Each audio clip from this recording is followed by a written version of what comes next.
Alrighty, welcome folks to Indianapolis 500 Evolution. Should be an interesting one. I don't think I've ever streamed a non-PC game before, but I've gotten a lot of requests to play this, and I'm looking forward to it. I hope everybody's doing well out there the day before the big race, the Indy 500. Thought it'd be fun to do something Indy 500 themed. And this is one I wanted to play for a while. I have played this a little bit in the past, but not a ton. It's an Xbox 360 game from 2009. And so only ever came out on the Xbox 360. It was kind of a remake or second version of a game that came out for, I think, the Xbox and PlayStation and Nintendo Wii, I believe, called Indy 500 Legends. Got some nice background music, but this one was kind of an evolution of that, done by a brain in the jar, who I don't think are around anymore, and released by Destineer. So this one is the second version and features a lot more than the first one did. The first one really only did the Indy 500 Legends, only did the Indianapolis 500, but it was a similar idea where you would race through all the different years of the 60s and early 70s and see that progression from roadster to rear engine to winged crazy IndyCar. This one took it a step further and features kind of a full championship with lots of different tracks and cars and things. So I haven't done a lot of this, but I'm excited to try it out. I am running it on a PC, and I have gotten my steering wheel working with it, although it's really just emulating a controller, so it's not the best control setup, but it's good. I've played around with it a bit. I can kind of control the cars. This is not necessarily a full-on simulation, although it's pretty real for an arcade game. It's not super unrealistic. I think I mentioned in some of the chat earlier before the stream started. So I would classify it as somewhat of a realistic arcade game. We should have some good fun with it. Not going to take it too serious today. It's all about just seeing what this game's all about and trying to do some of the modes. So there is a few different modes in it. The thing I like most about this game, and you could probably guess, is how much history and things are included with it. You can go through, and we'll see it spliced throughout the career, but there are a ton of different historical, like they say, missions here, but photos and videos and things that you can take a look at. And Bob Jenkins does a lot of the commentary for it, or all the commentary for it. So it's something that you get to hear Bob Jenkins talk about the history of every race that you go to, and I love that kind of stuff. So it's what's a lot of fun about playing a game like this. So we're gonna do the career mode. Before I do that, let me just jump into the options real quick. I want to take a look. I think the only button I don't have set up is my look behind. So let me figure that out real quick, because that'll be important. There's no mirrors that I can tell, working mirrors anyway. Let's see here. So we'll do this one.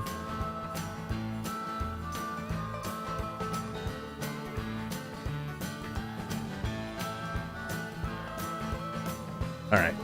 Hopefully that'll work.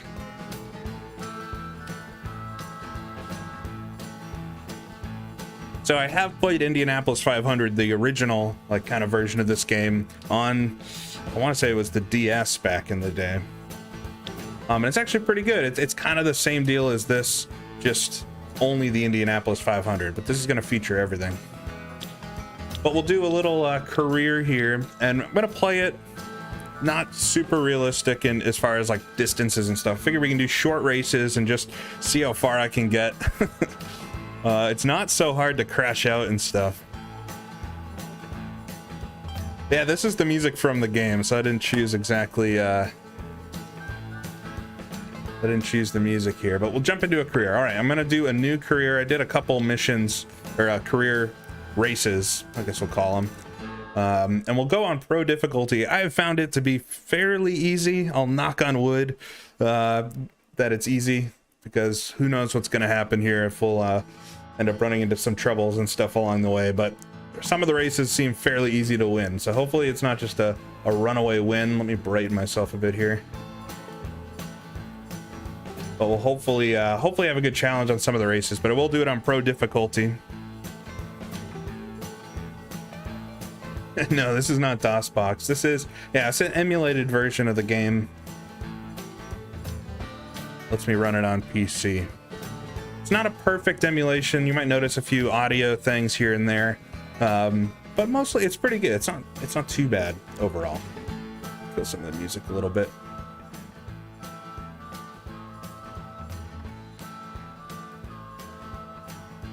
All right, so we'll jump in the pro career. Alrighty. So this starts in 1961 and goes through 1971. And so we can do all of the seasons. Now, it doesn't have every track that raced in every season, but it does have a lot of races.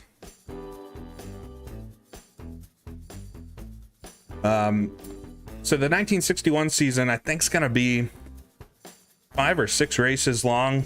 We'll start at Trenton here in Trenton, New Jersey. Race, of course, the Indianapolis 500. Milwaukee's in there. Langhorne's in there. So it'll be pretty fun to race on some of the different races. And I actually don't know what the whole season. So 6 races, actually. It says it right there. There's a whole credit system in this where we can collect credits and buy new cars and stuff. So I'm excited to explore that a little bit. I've got no plans today for how far we're actually going to get in this, but hopefully we can at least do this full 61 season, if not a little bit more than that. Be fun. Appreciate folks joining today. I hope you're all excited for the 500 tomorrow. I'm going to run it on short races, but if you wanted to, you could do full distance races. David Land has a full series he did back a few years ago now, quite a few years ago, playing all of the races, I think a quarter distance. I understand there's actually a good amount of like race strategy and pit strategy and stuff doing full distance, so it would be fun to do at some point, but just for today, to experience enough of the game and so that we're not just doing one race today. I will do short races so we can get through a lot of this pretty quickly. So we're starting in 1961. AJ Foyt, it was his season. He won the championship and the Indianapolis 500 that year. And I'm not 100% sure if all of the drivers are the real ones, but we're going to be called User for the whole championship, so get used to that. But we can come up with some kind of fictional backstory for User.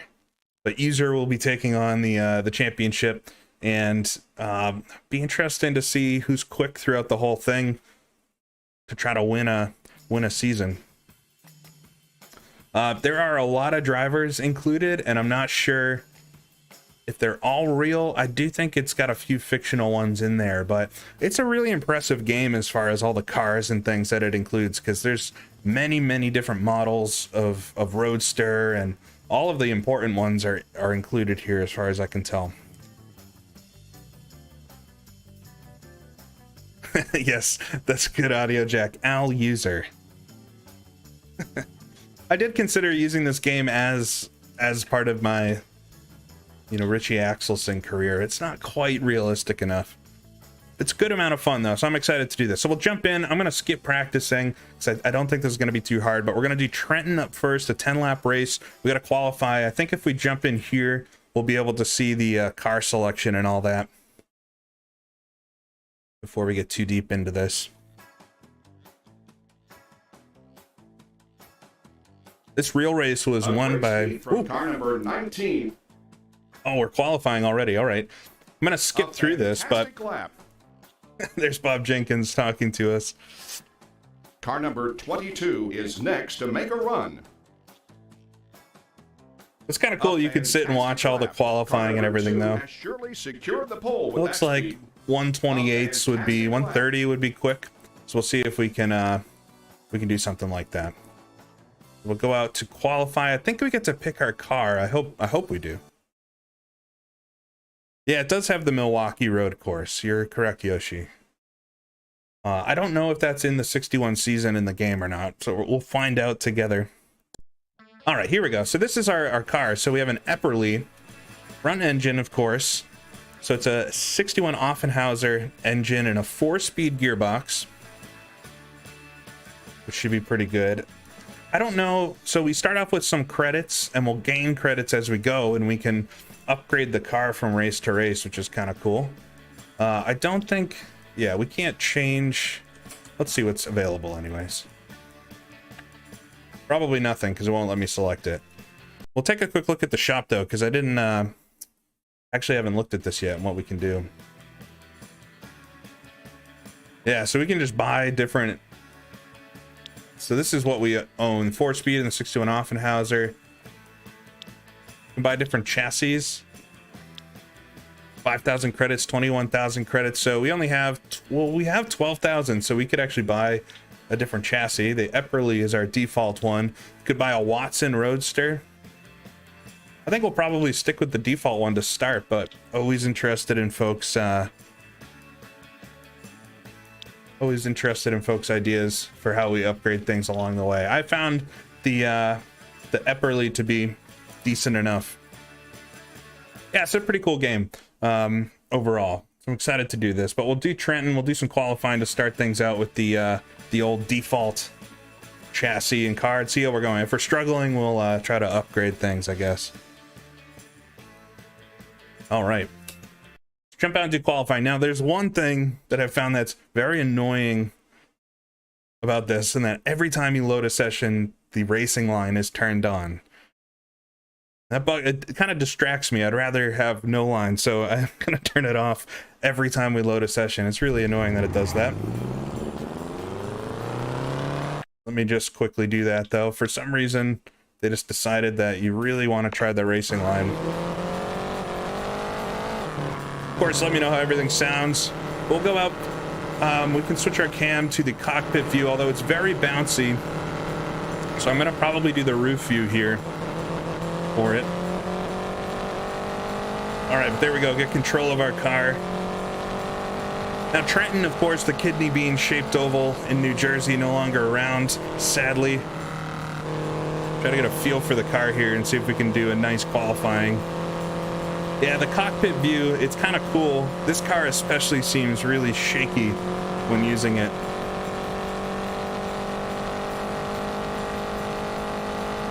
Yeah, it's got a lot of bloom going on. All right, but we get one warm-up lap, which is good for us to test ourselves here. And I think we're going for a 130-mile-an-hour lap.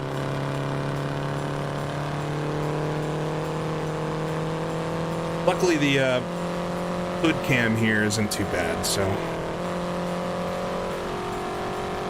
Yeah, luckily with the emulation, you can kind of crank up the sharpening and stuff, so it looks a bit better than it did on the Xbox originally. I have noticed a few performance things, but it's far from unplayable. Hopefully we have a good time here, but once in a while I'll get a little stutter. Hopefully not too annoying to watch or anything like that. All right, come across the line, start the lap. Oh man, my warm-up lap was 130, so let's see if I can actually back that up with the qualifying lap, push way out wide. So the thing that's nice about this, although it's an arcade game, you do have to drive pretty realistically. You can't just, you know, slam it into the corner and slap the brakes and stuff. So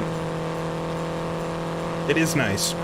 It's a bit of arcade, but sometimes it's really fun to have these more like RPG-like racing games. And we'll come across the line here. Finish the first lap. What do we got? 131. I think that'll be good enough for pole, but we got one more lap to back it up. Understeer our way through the corner. Just gently get on the throttle.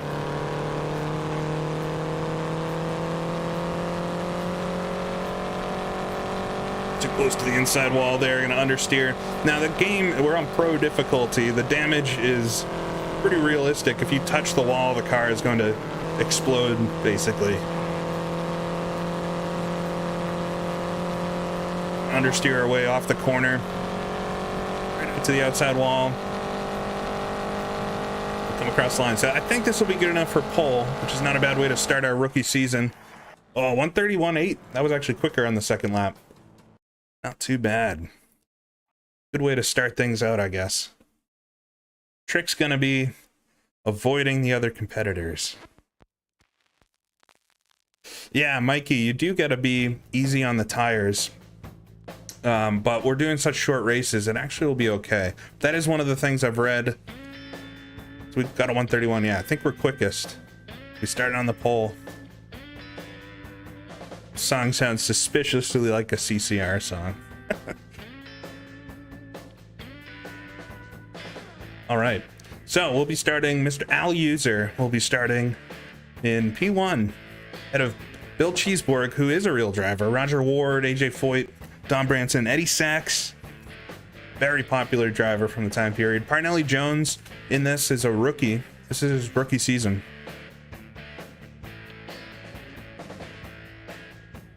So, all right. So we just got to hang on for 10 laps around good old Trenton, New Jersey. Yeah, that song's it's a little bit of a ripoff, but they got away with it, I guess. The track models I think are pretty good. Trenton here, I mean, based off what I've seen, it's only available in some sims, right? I don't think too many official things. Feels just as accurate. International Speedway. This 1.5-mile oval track is very fast and a popular stop for all the drivers and teams. Thank you, Bob.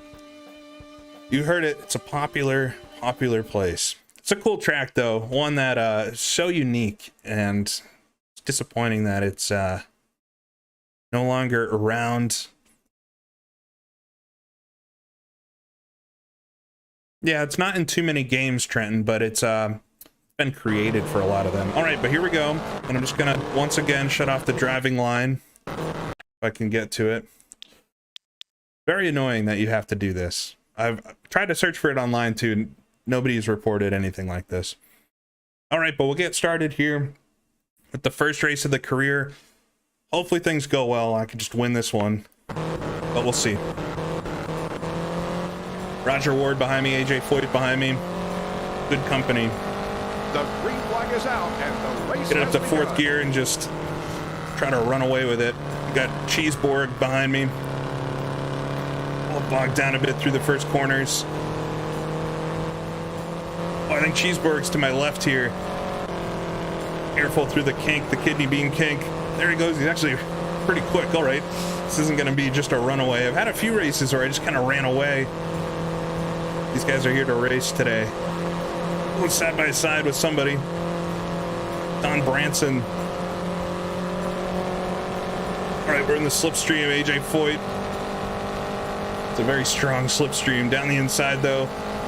Try not to overdo ourselves. You have to break the roadsters here quite early. Oh, gonna make contact with Foyt. He will not like that. There is actually some sort of system in place that drivers will like you or dislike you if you hit them and things, so try not to make too many enemies here. This is good. This is actually closer than I thought it was going to be. I get it back out front. Yeah, unfortunately there's no rear view mirror. It's probably an optimization thing to make it run a bit better, so we have to look behind us, but that's also not super unrealistic. If you can see, was a slight a bit wide. A lot of drivers in this day would really turn their head from side to side. Here comes Foyt back on me to the left.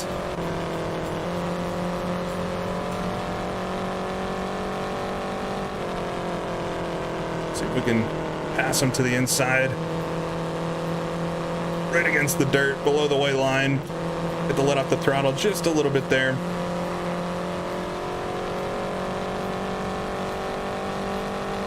We'll come back up to second, though. I got a 25 credits for an overtake, so I suppose it's good to pass folks. Just let the car run super deep in the corner before we get back on the throttle. Yeah, I wish Spirit of Speed was of this quality. This is perfect for, in my opinion, for like an arcade game, right? It's not a real simulator, but it's actually doing a really good job. It's very believable. You know, there's some big absences in this, like car setup. There's no car setup, so we'll make a move on Cheeseburg here, down the inside. There we go, take the lead. I'll try to stretch it out. I was actually surprised they came back on me though, as I'll run a bit too deep into turn one, back on the throttle. It's coming back on me. I can see the time in the top right.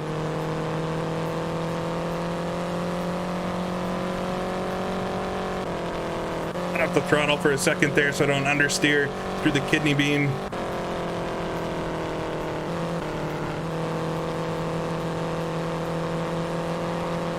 All right. I think we've got the lead now in hand. They're a bit quicker through 1 and 2 than me, but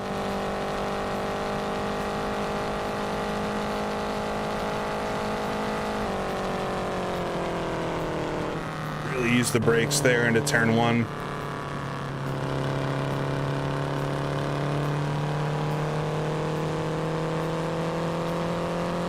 Oh yeah, the AI definitely do crash, and I'm actually surprised it hasn't happened yet, but randomly Bob Jenkins will shout out that somebody's in the pits or somebody crashed. There weren't really yellow flags, believe it or not, in this time period. When there was a big accident, they kind of do what they do on road courses and have local yellows where you would slow down for that corner, but otherwise be kind of free to race. And they had a whole complicated timing system at Indianapolis that, kind of like they do with a virtual safety car these days. It's the same idea, of course, no electronics to actually enforce it well, but you were supposed to maintain distance to the car in front. I'm not actually sure which year they instituted the full course yellows like we know them these days, but it might have been in the late 60s, early 70s. All right, we got a nice lead now, 1.2 seconds, so just need to be nice and easy here. But you can see in the bottom right hand corner I've got my tire gauge. I believe that just goes, you know, more and more red as you get into the race. So if we were doing longer races here, we'd have to pit for tires at some point, and fuel. You can see the fuel in the bottom left hand corner. Yeah, I think it was Bobby Unser that figured out how to cheat the virtual safety car type system. It wasn't hard to cheat. It was kind of an honor system. I mean, there's a lot of mutual respect in racing back in these days. Very, very dangerous. Insanely dangerous, really.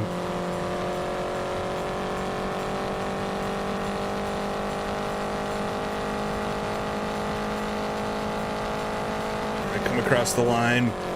We got 2 more laps. Things starting out pretty swimmingly in Al User's career here.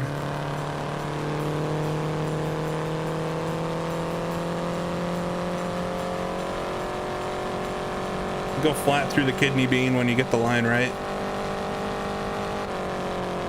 Oh wow, was it 1978, Tom? That's a lot later than I thought it was, but yeah, it was a long time before the racing really looked like it does these days with the pace car and all that.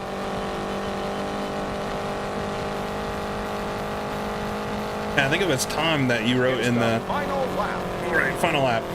Like Tom, you wrote in the chat before the stream started that it would have been awesome if there was a sequel to this game to race through the 70s and into the 80s. I agree. I think this kind of game's cool. It's a shame it never came to PC.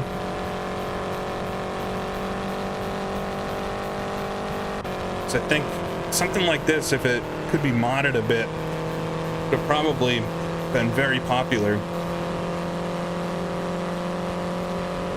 All right, come out of the final corner, so we'll win Al User's rookie season first race at Trenton, New Jersey. There we go. Car number 71 takes the checkered flag.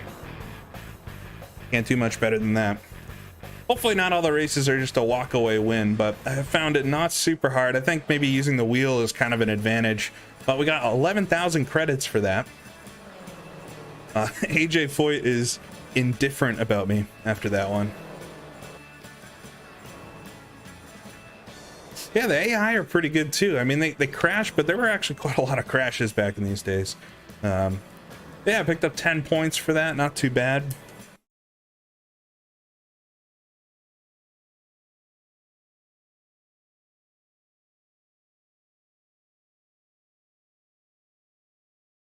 A nice seltzer to cool off after the tough race.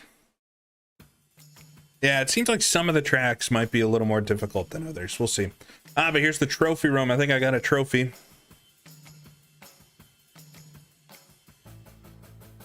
Yes, we got our 1961 Trenton trophy. Let's see if we can just fill it up. We got a spot for each year here. I know, I'm actually surprised, AJ. I think I barely hit him. If you hit them, though, they will dislike you. No, I don't have milk on hand.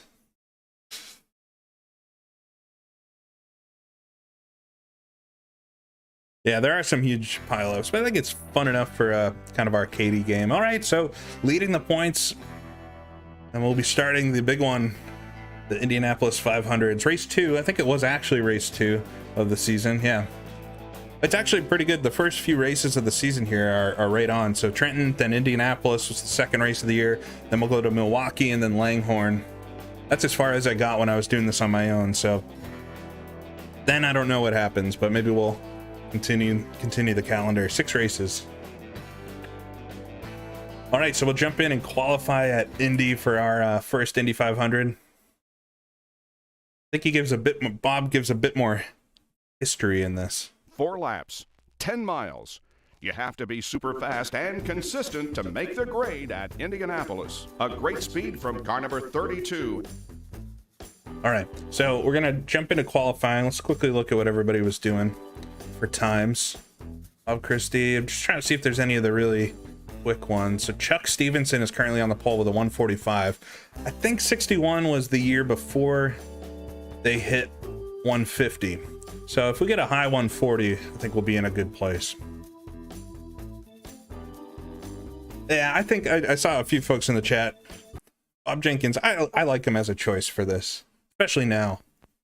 I'm going to stick with the same car for this because it's been so good so far. I don't think you can reduce the fuel load, unfortunately. For there's no setup option, so that's one of the areas where it, like, you know, obviously is not so much of a sim. It's the average speed over all of the qualification laps that decide your grade position. All right, turn off our racing line once again. Pulling out just one pass lap won't cut it. All right, so this is a true 4-lap qualifying. We got some skid marks into the wall there. So what's cool about this is, and I don't know if Indianapolis is the only one, but the tracks evolve over the seasons. So 1961 at Indy was famous that it was the last year the front straightaway was entirely brick. 62, between the 61 and 62 race, they repaved all that and added the yard of bricks like we know these days. But that's actually modeled in this game as you drive between the seasons. I think some of the grandstands go up and general track changes a little bit from year to year.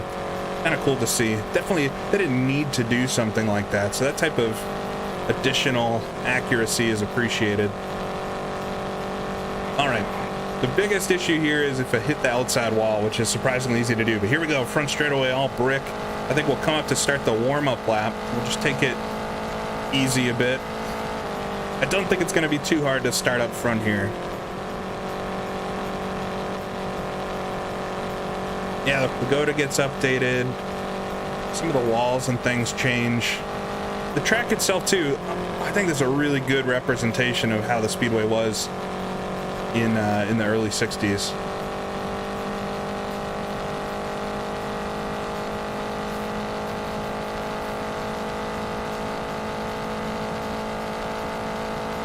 They didn't overdo the banking or anything like that. It's pretty faithful. There's some nice bumps and things. Understeer a bit there. See, the warm-up lane in these days was super narrow. Out of the final corner. All right, we'll start our 4 laps here. This is a little more than the yard of bricks. It's the full straightaway of bricks. His hand is up. He's starting his run. Off the throttle a bit. Can use brakes. See how quick this is though. I did a 149. Might actually be able to do 150 here. A year early. Yeah, unfortunately, I'm not going to watch any of the movies. There are a lot of clips and movies, though. I think that's a wish to get copyright strikes to do, but a lot of cool little movies and clips that help add context and history. Whoa, understeering a lot there. Oh my God, right up to the wall. All right, that's way too close. If I just nick the wall, it will at least mess up the suspension, if not knock a wheel off or something.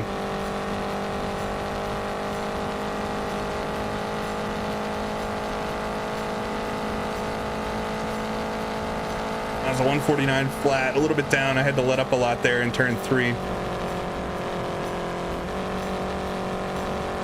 Not trivial to get around here, though. Actually have to drive the correct line and everything, which is cool. A little bit slow there through turn 2. I was just understeering a lot on the entry.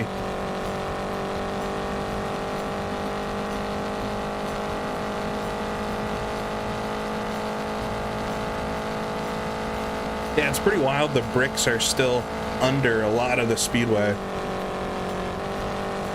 I think specifically in turns 3 and 4, it's just been paved over a bunch.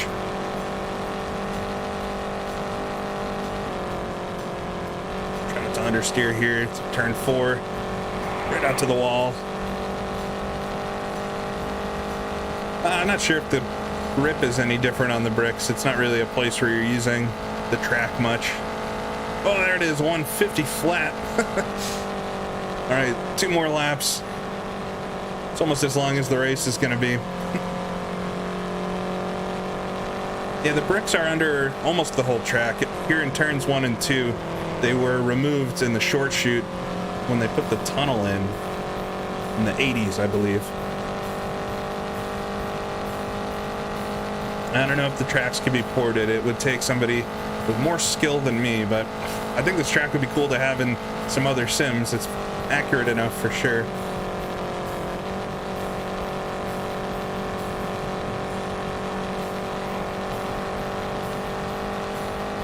I just balanced the car here. I missed the turn in a bit there, but get the car woed down enough. I feel the car slipping and sliding a little bit. All right, come across the line, start our final lap. Ooh, it was 148. I think that turn 2 really hurt me.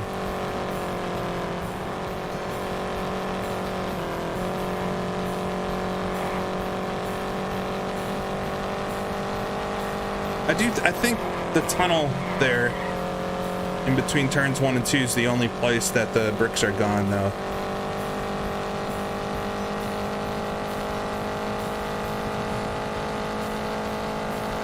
Hopefully we can be back up a little bit on this one, but I think this will pretty easily secure the pole. We'll have to see how everybody else does.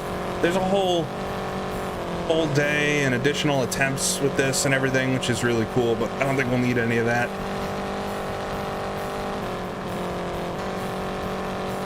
All right, come out of the 4th corner, made it the 4 laps, 10 miles.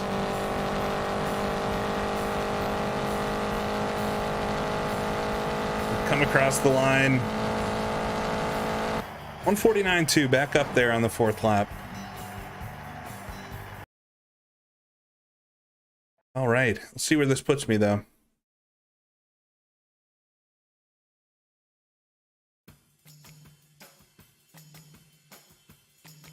So Chuck Stevenson on the pole. Oh, there we go. Fantastic lap. Has surely secured the pole with that speed. Car number 4 is next to make a run. Car number 61 is next to make a run. All right, so we'll continue this, but a 149.2 I think is going to be enough to get the pole. There is time left today after the run through the draw for another chance at the pole for drivers yet to post a speed. A great speed from car number 19. So that's pretty cool. There's 44 entrants, and so a great speed there's actually from car bumping. Number 83. But we'll skip through the With bump the day grid because I don't think we full, need the it. drivers yet to post a speed will have to bump the slowest qualifiers from the grid. Yes, user up on the pole ahead of Eddie Sachs by almost 2 miles an hour, which is a lot. And then Don Branson, Jim Hurtubise, Roger Ward, AJ Foyt, Lloyd Ruby.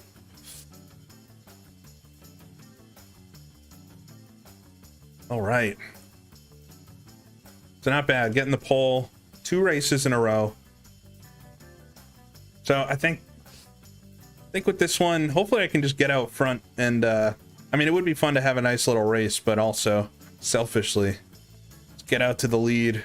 143 was the slowest time, but yeah, get away from the lead and hopefully, I don't know, try to win our 10-lap race here at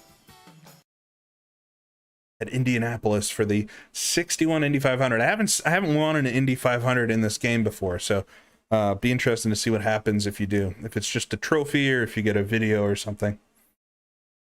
Appreciate you folks coming on to this today. A little bit different than my normal thing. It's not a sim, but Welcome to the Golden Anniversary event here at the Indianapolis Motor Speedway.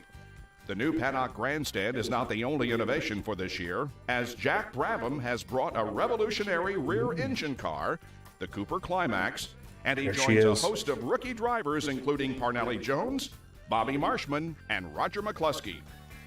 And Al User. There we go. Oh, half distance races. If it was a lot harder, that could be interesting. Unfortunately, I feel like the game's a little too easy, at least right now. Maybe it gets better as we go. All right, we'll just shut off the racing line once again. All right, and get started here for our Indy 500. Yeah, there are upgrades, but it doesn't feel like we need them very much. Well, there's the field behind us. Come across the line and start the Indy 500. Get it up to 4th gear. Down into turn number 1. Try not to understeer too much. Oh, there goes Eddie Sachs. Once again, getting by me on the start. Not Cheeseborg this time, but Mr. Sachs.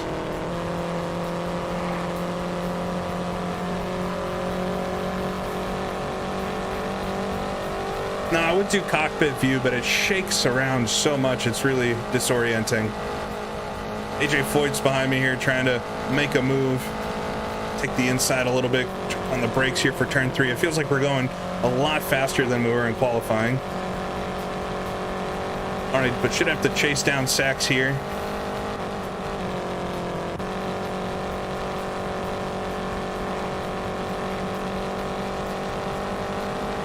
Here we go, come across.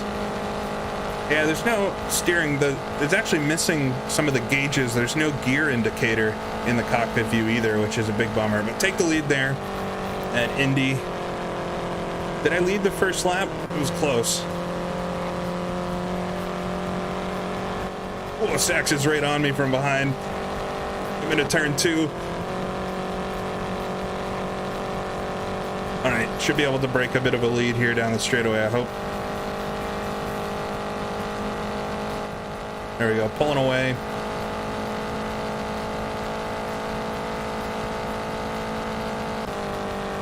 I think we'll unfortunately be not the most exciting Indy 500.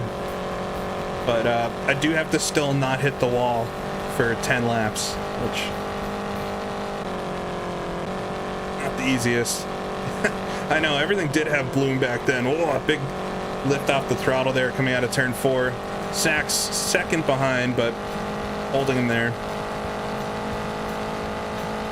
Yeah, I don't know why Xbox 360 games all had this same type of filtering. I think bloom was kind of the new tech, right?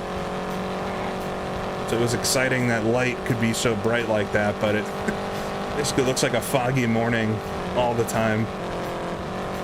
I mean, for an Xbox 360 game, though, it's pretty good looking, I'd say, and I'm impressed with all the models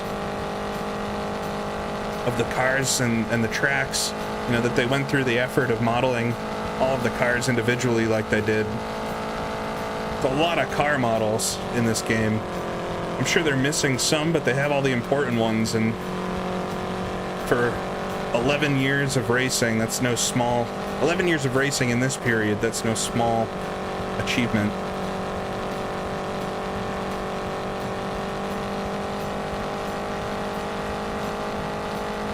All right, but 2 seconds now on Sachs behind. Yeah, I think it looks kind of nice too. I mean, it's all part of the experience with it. Right onto the apron there.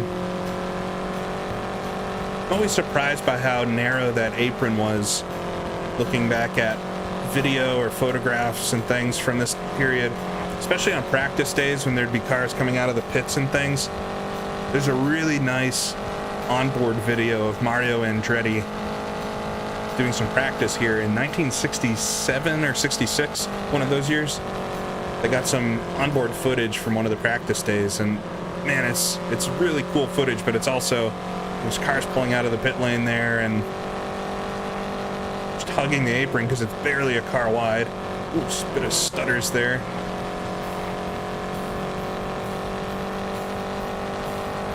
Yeah, no dirty air or anything. Oh, Branson's behind me now, and he actually pulled in a little bit. We'll keep an eye on that.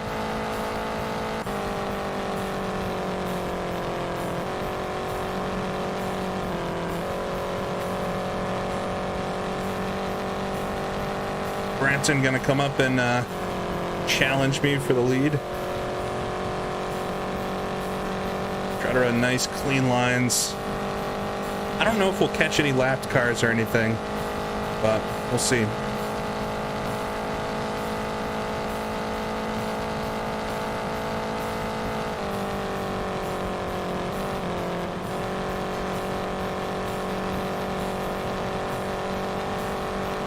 Got a nice little background music as we're racing too.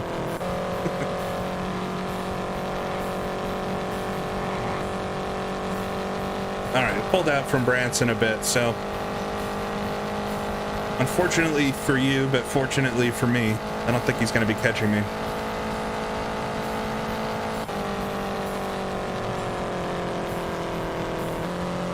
Unless I make some kind of mistake, which is not impossible to do here. On lap 6 already.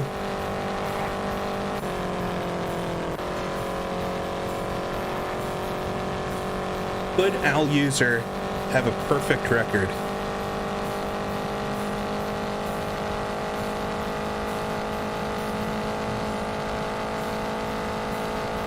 I'm very jealous, Hank, that you're on your way to Indy.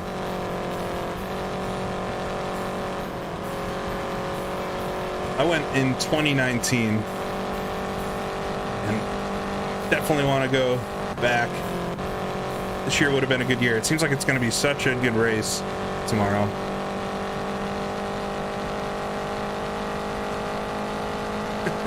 Yeah, see, I don't have to do the same things if I'm not in Axelson. I can hit all my shifts. I can actually win. Not finish second at Le Mans.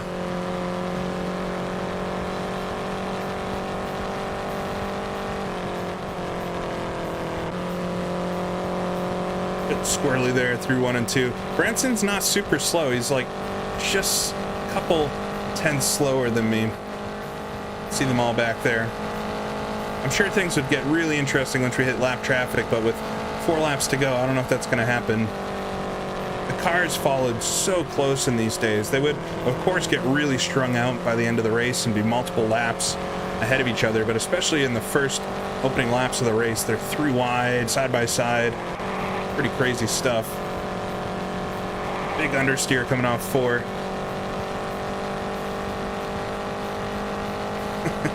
Yeah, I don't know. I forgot. Somebody in the chat recommended I call him Al User. I can't change the name. All right, 3 laps to go.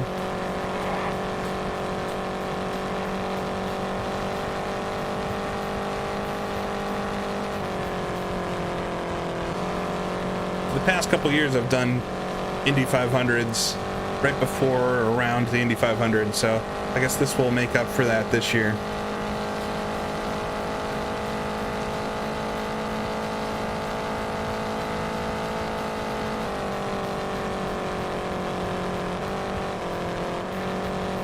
Didn't quite get down to the white line that time, but nice and smooth. Take the Elio line. I'm out to 3 seconds now. You can see the right side tires are starting to get a little red. If we had to do full stint, it would be, man, 200 laps of this would be wild. It'd be kind of fun. Maybe I'll do it sometime.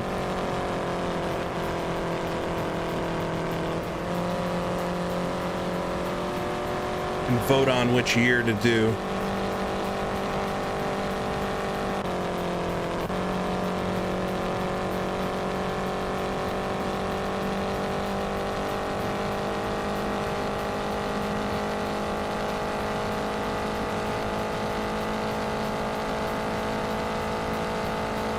All right, 2 laps to go, but a lap and a half actually.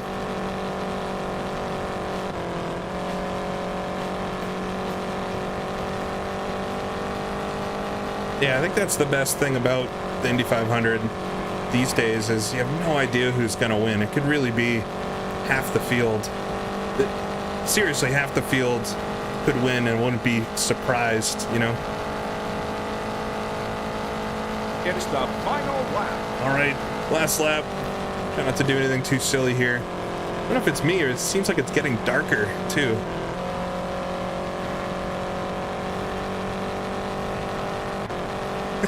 Richie Axelson's too afraid of Al User. I don't blame him.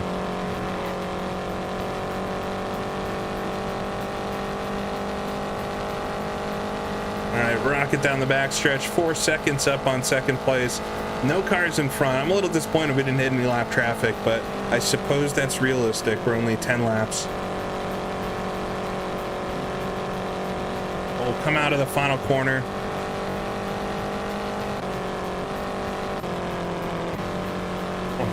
Very wide coming through turn 4, but doesn't matter. Come to the line. I haven't won an Indy 500 in this, so it'll be interesting if anything special happens. But nice, two for 2 with Al User's career. Number 71 takes the checkered flag.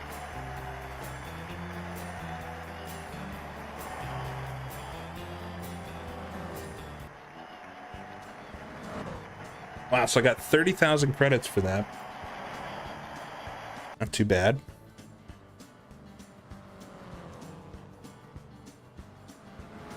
It wasn't just a clear runaway. I did have to get back past Eddie Sachs there off the line. All right, so we'll continue on. Continue on. Oh man, I could afford upgrades. Do I need to upgrade anything though? I'll be even faster now. The car models are actually pretty close, KO. The cars were crazy back then. Oh, hold on. I think we finally get to see what Al User looks like. Hold on. What happened here? We can look at the Borg Warner. What are they going to make him look like? All right, you ready? There he is. That's the man. Al User. We won it at 149.4 miles per hour. I wonder what the real race was. Much slower, I would imagine, with pit stops and everything. Wow, average speed for the real race, it's faster than I thought. 139. It's about 10 miles per hour slower in real life, but they had to pit stop and battle lap traffic and actual conditions. That's impressive. That's our guy, Al User.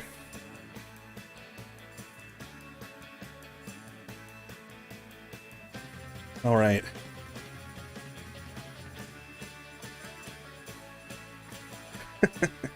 Okay, so we win Indy. I guess nothing like too big happens, unfortunately.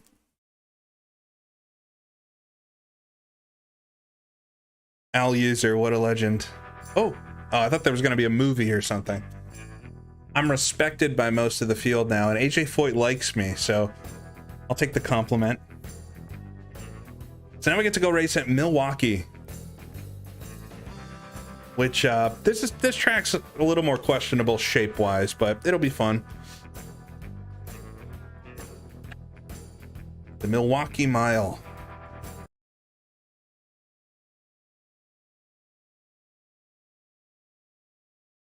I could skip. Hold on. We'll do for 61 here.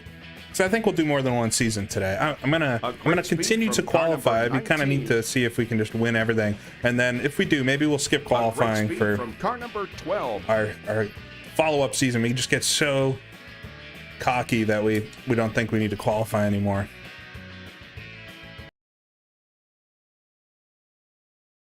Hopefully Indy comes back to Milwaukee. Would be. There's rumors that it'll happen. I don't know if I agree that there's not retro racing games. I feel like we have more retro racing than ever these days. I mean, having specific titles that are retro is pretty rare. There's only been a few ever. But there's a lot of classic cars included in a lot of games these days, so. All right, let me turn off that old driving line. The thing I noticed about this track is it's a lot more banks than Milwaukee. Milwaukee's a pretty flat track.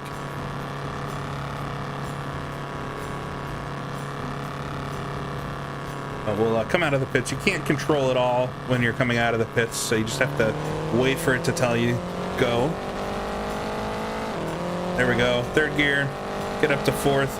There are a few road circuits in this game, and that'll be a whole interesting time. I think that's where my non-stop win record's going to end. All right, but famously, the week after Indianapolis, we come to Milwaukee, see those stars and cars of the Indianapolis 500. Yeah, it's just way banked compared to real life. Otherwise, it's not super far off. It's a very wide track, Milwaukee, for the size. Right down to the inside. This is our warm-up lap.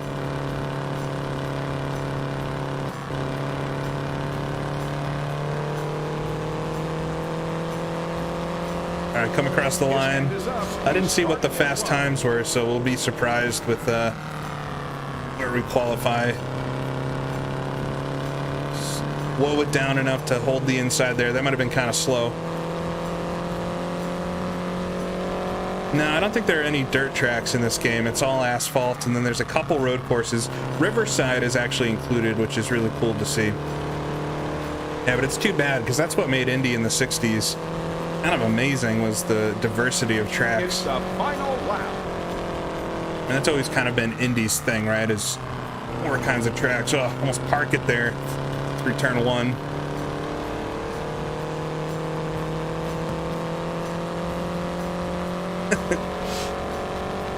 You just gotta enjoy the filter. It's how the games of the time were. I'm sure there's ways, if you really want to look into emulation settings and things, to dial it out, but it's kind of charming in a way. Come across the line, 1/16s. I don't know if that's quick or not. Look at kind of like comparing this to real life. So Rex May's Classic was won by Roger Ward in real life. Wow, pole speed was a 105, so we're way quicker than real life here. All right, and we get the pole once again. Not that much quicker, but a few tenths up off Wayne Weiler. Eddie Sachs, Dick Rathman, Bill Cheeseborgs, all our favorites up front. Paul Goldsmith, wasn't Paul Goldsmith a NASCAR driver? 22 cars in this one. I think this race, cross my fingers, will be pretty easy. Does the color filter fade as you get further into this? That would be kind of funny.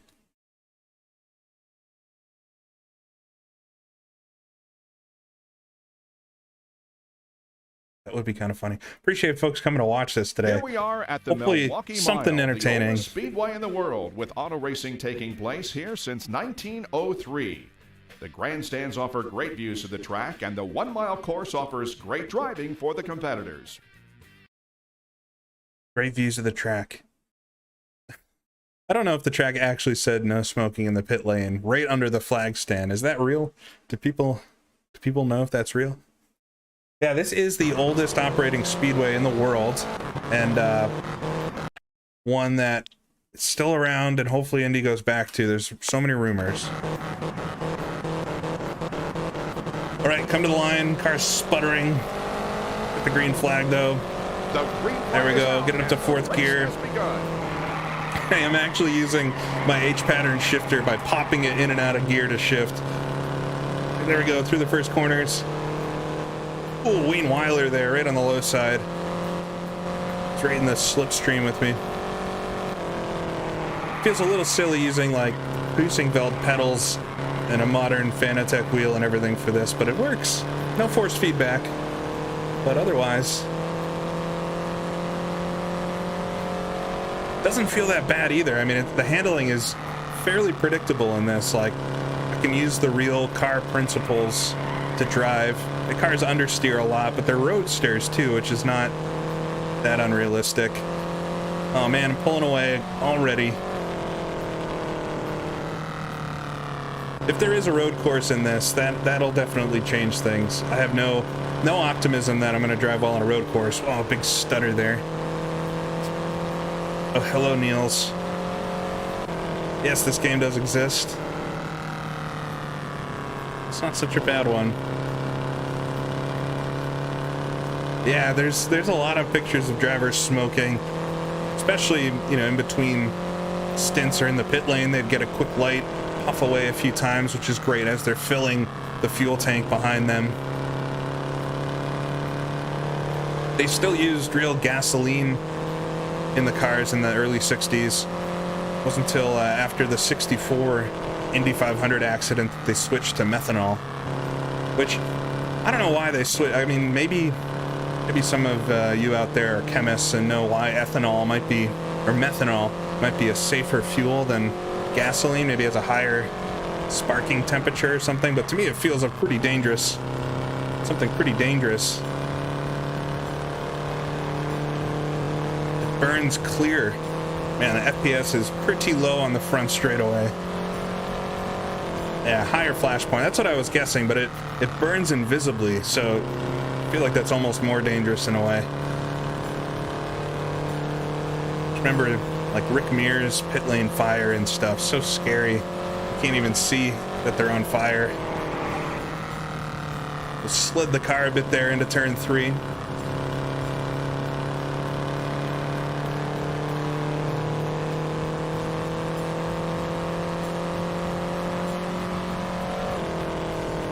All right, so I got Eddie Sachs behind me now. 3 seconds off, though. We're just smoking them today at Milwaukee.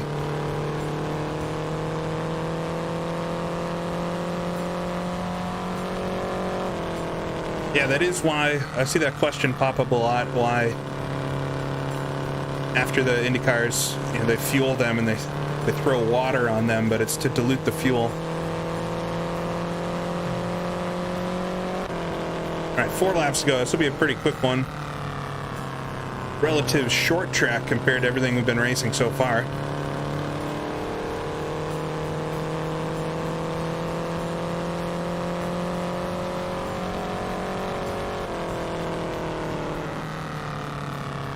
Yeah, this game didn't run at all on emulators just even a couple years ago, but some update made it work, and yeah. Actually back in the day, bought an Xbox specifically to play the first version of this, the Indy 500 Legends, which was almost as good, really, but it only featured the Indy 500, so even as a massive Indy 500 fan, that does get a tiny bit dull. It's nice to have the full season.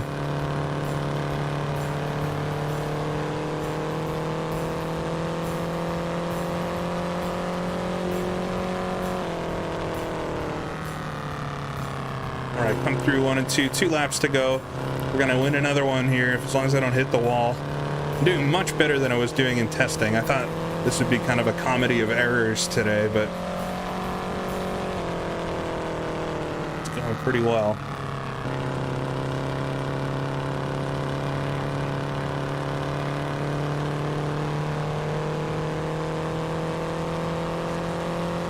All right, last lap. Yeah, I am getting credits per lap, leading and having clean laps.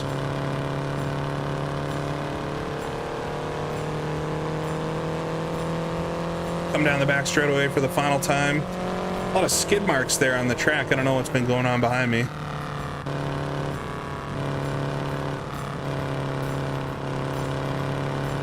Understeer there a bit through turn 4, but no matter. Putter our little 71. 71 takes the there we go. checkered flag. Not too bad.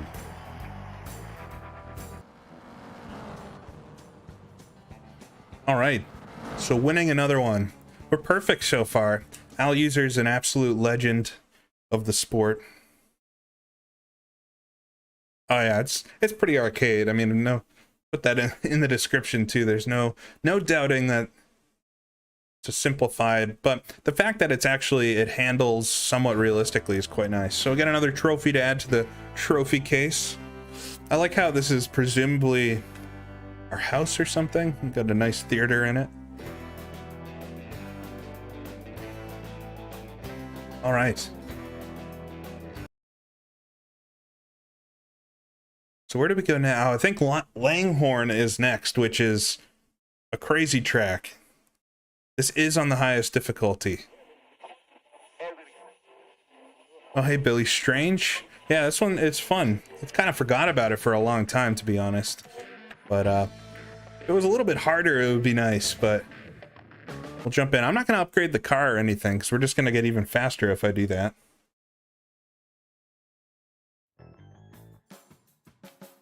Yes, we are Al User. A great. All right, so we'll go out. We'll do quick quali here.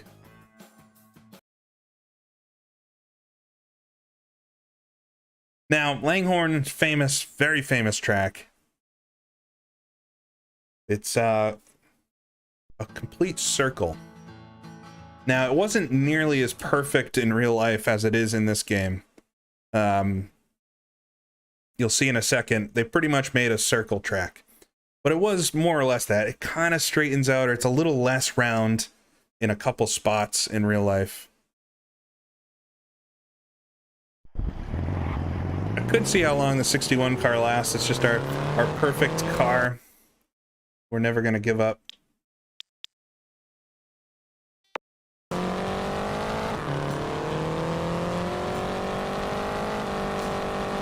IndyCar's always been a Midwestern thing, so not really an East Coast thing, but racing in the Northeast is pretty big. But yeah, this is Langhorne, and it's literally this.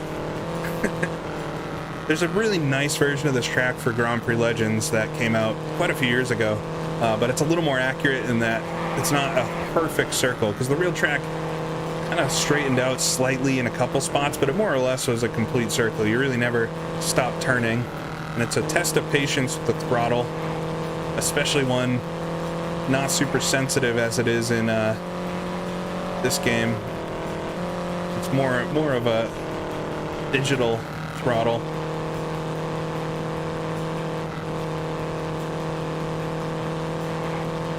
All right, finish our warm-up lap though. His hand is up. He's pushing a little bit. It is pretty hard to get the car to turn if you've understeered too much. Just gonna dance that line.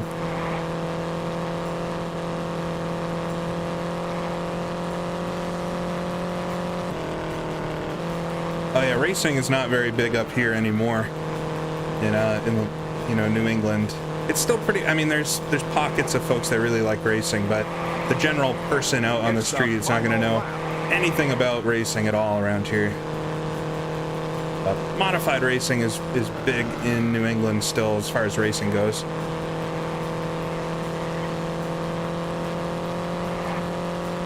Plenty of local racing to go see. Just at a track last weekend. Understeer here off the corner.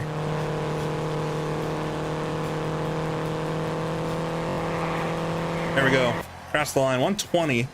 I don't know if that's good enough for the pole. We'll have to see. Now, presumably the competitors will upgrade their cars, right? 120. Yeah, I think I still got a pole there. Yeah. 2 mile an hour up on Roger Ward.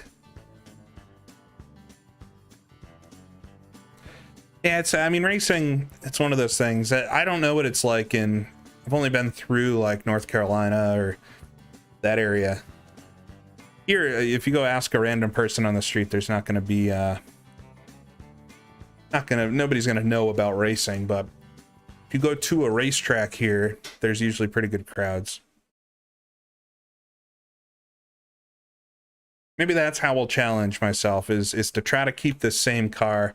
It will be one of the curmudgeon-y, roadster-only type of guys. Welcome to the unique Langhorne Speedway. This near-circular 1 mile oval is actually constructed on the side of a hill, and while it may look like a walk in the park, the high speeds attained here make this a dangerous circuit. Dangerous track. Drivers nicknamed it Puke Alley.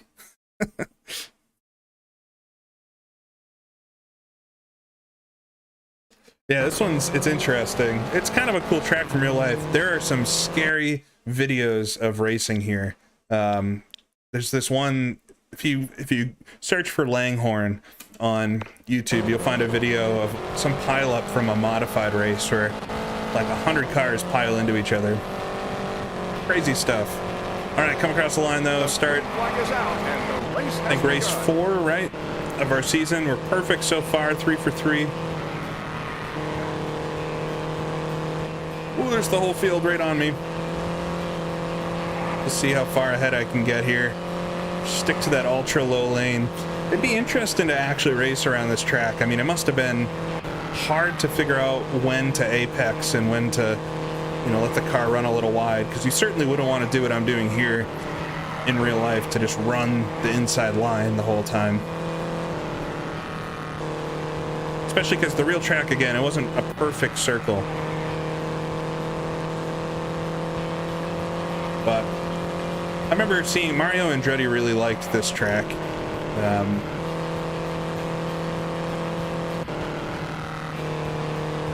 Just gonna understeer our whole way around. I can't imagine actually doing this without a wheel. This would be really hard to do with a joystick, this track. Probably, the game's probably tuned a bit more to race with a controller, which I think would be a lot harder to be smooth. So I'm sure it's quite hard on pro difficulty if you're using a controller, but with a wheel here, it's a little bit easy mode. Yeah, the colors are very much Forza.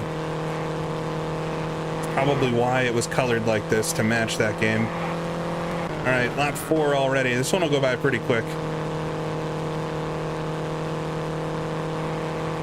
1.6 seconds up on Ward, the real winner from this one. Right on the inside. Oh, is this the cheater line? I feel like I'm going way quicker suddenly. Yeah, I caught the F1. That's why I delayed the start of the stream a bit.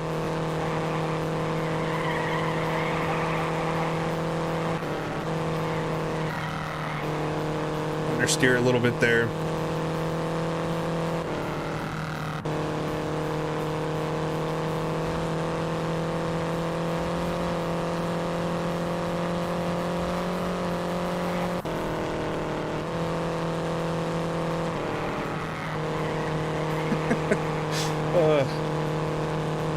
This track could use a little bit of variation to make it more interesting. We're gonna understeer a bit. It is just a constant circle here. 2 seconds up on the car behind, halfway through the race. Out for a Sunday drive, or Saturday drive, I guess. It would be interesting if a track like this still existed, what it would be like, but I'm sure as a dirt track, this was an absolutely crazy circuit.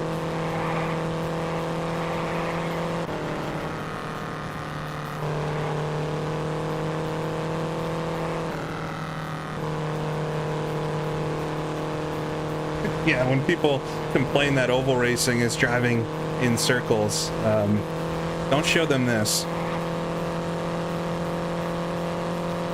I have a feeling that there might be a road course before the end of this little season, so we'll see what that's like.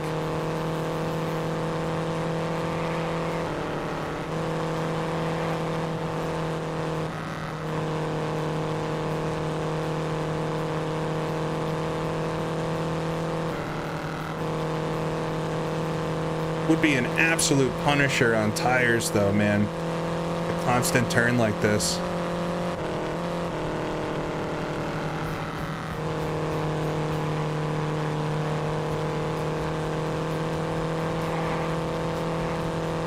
All right, 2 laps to go.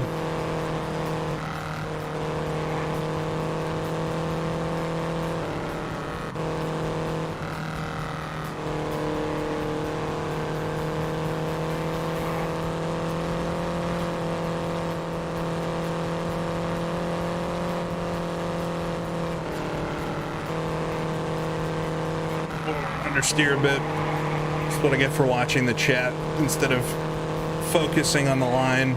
Come across the line though. 1 more lap. It's the final lap.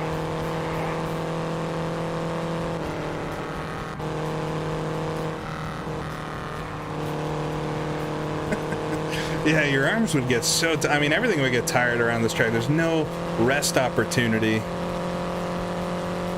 It's just a constant 1 big turn. There we come, though, out of the final corner, if you want to call it that. Come across the line. Pretty easy win, that one. Number 71 They weren't super far behind me, though. 2 seconds.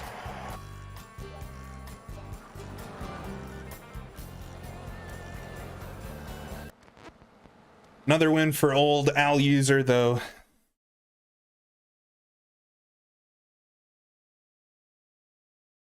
We'll see what's up next. So that's as far as I went. I was playing this a bit on my own the past couple days just to make sure it all worked, and that's as far as I got. But this has been much cleaner than I did it. Really going for the perfect trophy cabinet.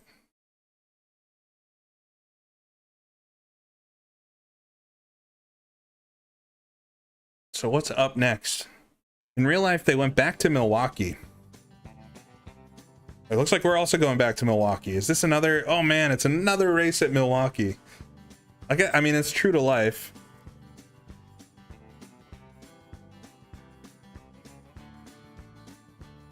But it's gonna have to do something different for the last round because they went to a bunch of dirt tracks after.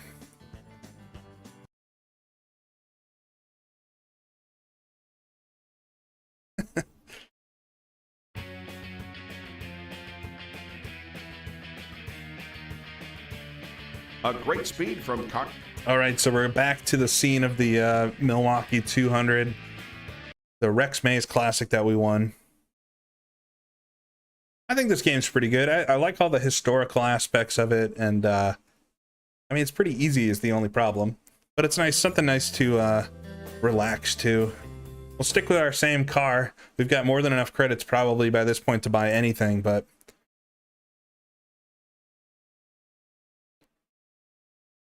we'll see how well we do.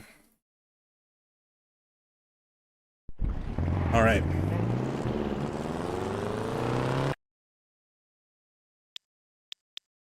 Once again, disable that racing line.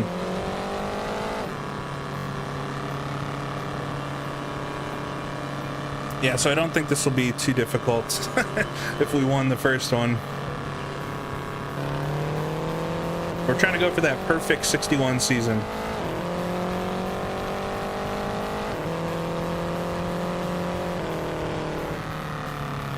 I was hoping it was going to be the Milwaukee Road Course. I don't know when that one comes up.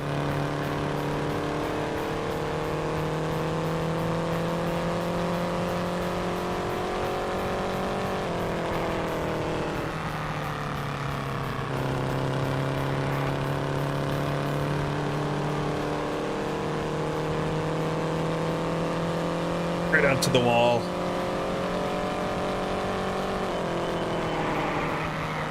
We'll slide it. See, that slid the car a bit there into the corner. I wish it had the Pikes Peak Hill climb. I don't think they started racing there though until the mid-60s, but that would be so cool. The schedule was really interesting in the 60s for Champ Car, as it was called.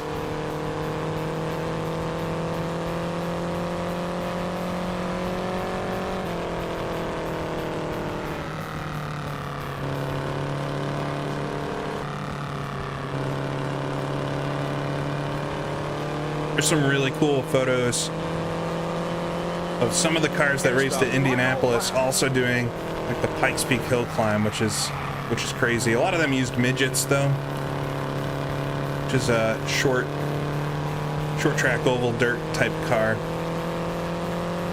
But there was a lot of different cars entered in the races like that. It was kind of, the rules were very open in these days for what the cars could be like.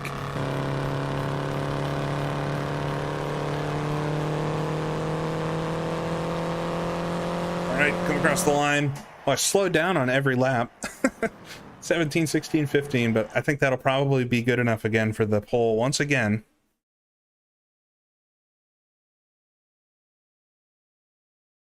There's just two races to go in this season. Yeah, I got the pole. Not by too much. Parnelli Jones behind me here. And it's his rookie season.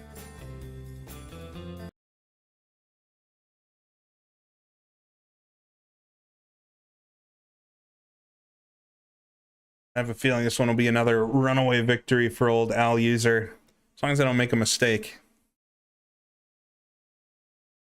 Here we are at the Milwaukee Mile, the oldest speedway in the world, with auto racing taking place here since 1903. Did anybody figure out if no smoking in the pit area was actually the course offers great driving for the competitors? Was that actually there? Yes, Bob Jenkins.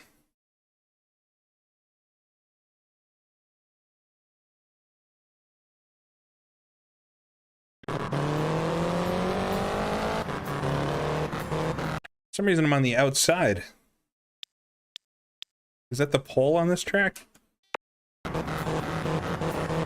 Maybe I'm not on the outside. No, I guess I'm on the inside. It seemed like I was pretty high. All right, let's start it for this. The green flag is out and the race has begun. Another race here at Milwaukee. Ooh, gonna understeer a lot there. Hold on to it though. Oh, I got out in front though. Parnelli's still behind me. Yeah, I don't know what the last track's gonna be, but in real life they went back to Trenton, so I have a feeling it might be Trenton again. Understeered the whole turns 3 and 4, and I still pulled away from Parnelli behind.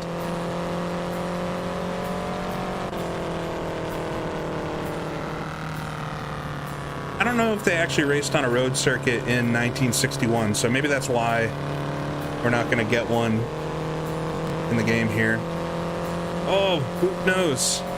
Thank you very much for the super chat. I saw you comment a little bit earlier. I appreciate that. Learned a lot about sim racing. Yeah, I think knowing what you're racing is an important part of enjoying it. So I'm glad you enjoy it and appreciate that. If I can keep the car on the track here. At this point, I'm determined to do a perfect season. I didn't think that was going to be how this would turn out.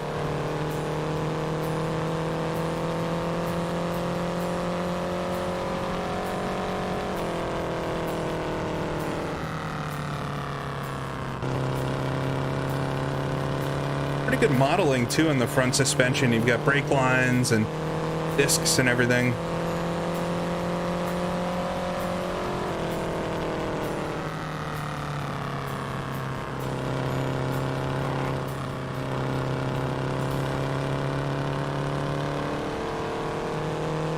Car number 7 is smoking.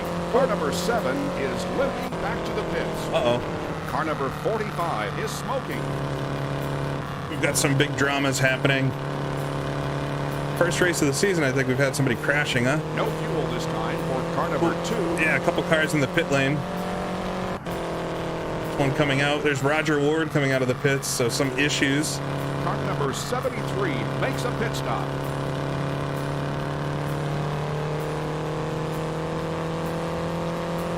A great pit stop for car number 2. I do love how you get the commentary about everything happening during the race. No fuel this time for car number 99. Car number 8 is smoking. Car number 8 a lot of cars in the pits. Back to the pits. It's no the most this time for car number 34. action-packed race thus far. Car number 7. There must have been some kind of pileup, if I was to think. It was on lap like 4. We can maybe go back to the replay and watch it. No fuel this time for car number 35. See what happened. Car number 8 makes a pit stop. A great pit stop for car number 73. Great pit stop. Yeah, I'm also excited for the race tomorrow. I'm always excited for the 500, but this year feels like it's going to be super competitive. That was a slow stop for car number 35. No fuel this time for car number 97. Yeah, Daniel had a classic sim or casual sim racer. I always call him classic sim racer, but casual sim racer. And his studio, they're making a bunch of old indie stuff, which is going to be a lot of fun. Looking forward to that. Oh, I can see a car. 97. Maybe we'll catch this lapped car before the end.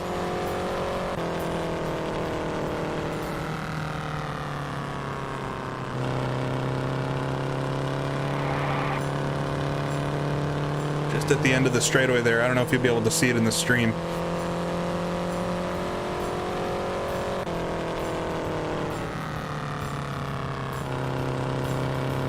I have no idea who's going to win the 500, and that's the best thing about it. I have no idea. I wouldn't be surprised if half of the field wins, you know? I think there are, of course, some of the drivers that you would very much be surprised if they won, but there's so many that, you know, Polo or Dixon or VK or Award or any of those guys win. Say, oh, okay, that's awesome. That's who I expected. So I don't know if I have a pick. It's hard to pick one. It's the final All right, last lap of this Milwaukee mile. Yeah, Ferrucci falls into the bucket that I would be surprised. You know, Wilson or Ferrucci or a lot of the I think the Ray Hall cars, unfortunately, are pretty slow. So Ray Hall, Harvey, like Pagano, although he's won before, he seems kind of slow this month. All right, but win it. We're five so far. The checkered flag.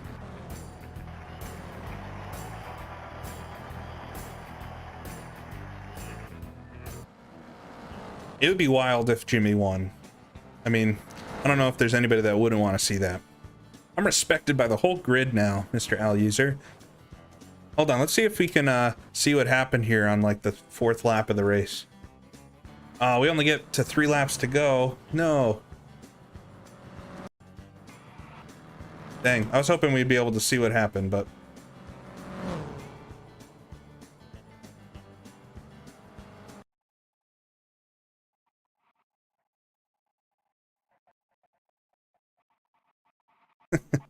All right, so one more race in the 61 season, and I have to win this one.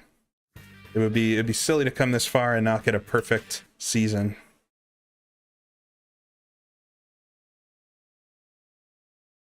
So hopefully I can hang on.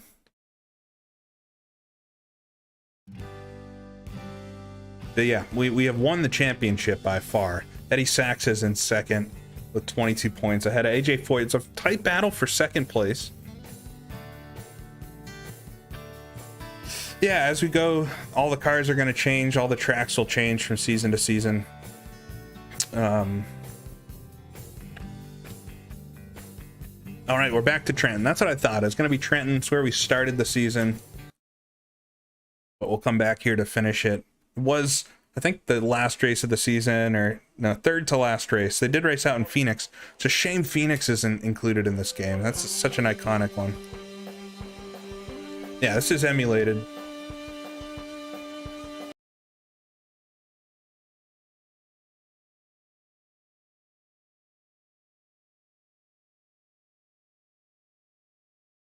We'll see how I can do at Trenton. We did last time. Trenton was the tightest race of the season so far. Yeah, shaped exactly like Brooklyn's. A little less banking though, and smaller. I think Brooklyn's was a big track.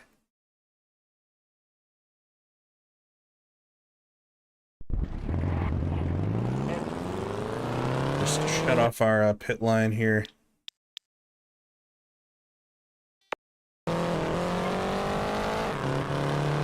All right, come out of the pits. try to put it all together for the final qualifying of the 61 season.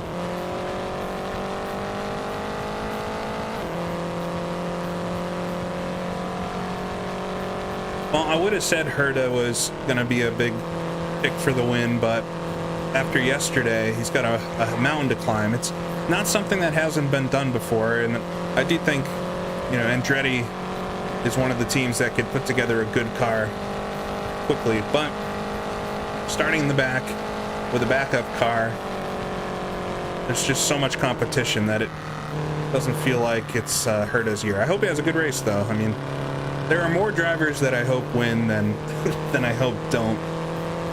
So it'll be a good race pretty much no matter what in my book.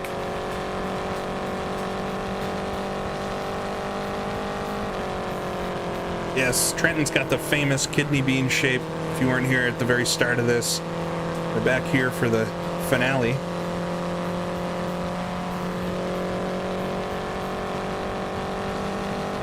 Yeah, I expect maybe some engine failures. There's been some reliability stuff with the Hondas. He's starting his run. Use the brakes to sink it in. I think the first race of the season, I wasn't quite in tune with the physics yet. I think this one will be a little bit easier. We'll see. That was the only race so far where I've actually battled folks. Looks like a reverse Pocono.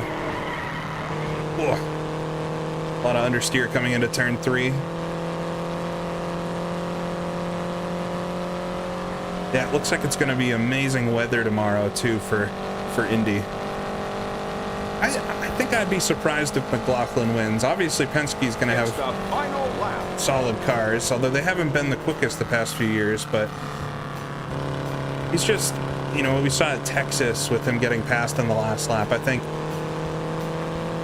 some of the more skilled drivers are going to know how to defend stuff like that, and I would put him in the bucket of like a Polo last year where he might be up front right at the end, but dueling with an experienced driver. He might not know all the moves just yet, but who knows? He's obviously a really talented driver, so.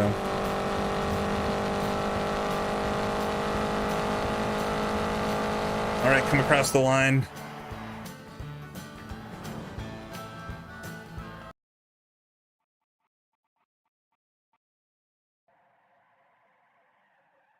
So we'll see. I'm pretty sure that's going to be pole here. Yeah. Once again on the pole. We are perfect this season with poles. We'll get started with the final race of this season. Trenton. Fun little track. The kink in the backstretch. Try to win. Close out this perfect season. Welcome to Trenton International Speedway. This 1.5-mile oval track is very fast and a popular stop for all the drivers and teams. There we go. You heard it, popular.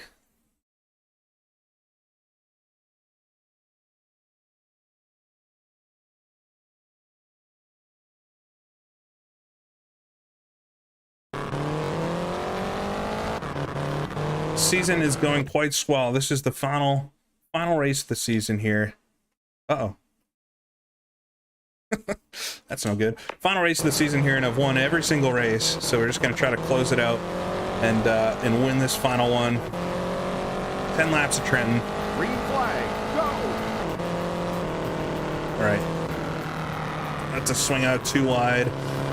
Got Branson behind me. He's closing up a bit. Oh, he's actually going to fight for position. He's on the left side here as we come through the kink.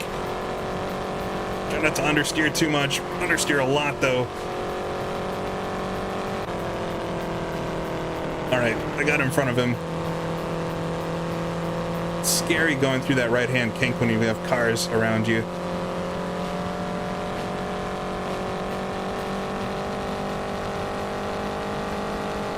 There's the whole field strung out behind me. I think it'll get quite interesting in this next season if I use this same car. Hopefully. But I just want to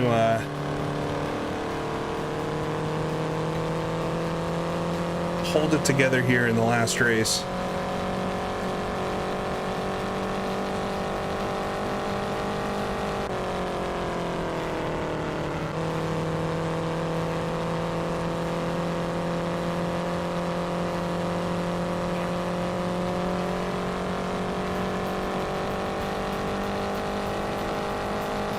I imagine this car will still be pretty competitive. I have such an advantage right now over everybody that I can't imagine I'll be last every race, but there will be a few faster cars. I think Dan Gurney shows up with a rear-engine car in the next season.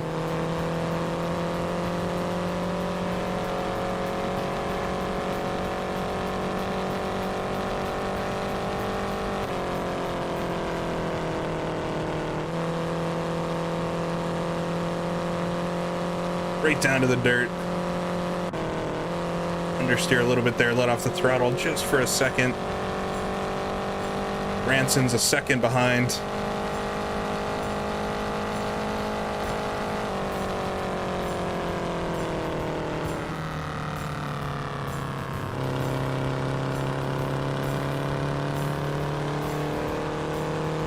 Yeah, it'd be pretty wild to have some cars like these in some modern sims. There are some mods for Assetto Corsa.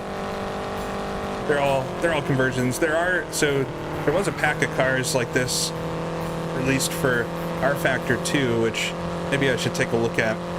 There's just unfortunately nowhere really to race them that's period correct. Well, the first rear engine car was in '61 at Indianapolis, Jack Brabham's Cooper. But I think Dan Gurney brought a different one in '62, and then Mickey Thompson did one, and then it's by '64 is I think when Lotus shows up. That's a cool thing about this game, though. You get to experience all of that, kind of see it slowed down a bit year by year as evolutions happen. Yeah, AMS1 has some pretty good mods from the ISO group. Probably the best older IndyCar stuff out there. More tuned for online racing, but it's still a good amount of fun. I don't know what those guys have been up to lately. I've got to go check out what they're racing.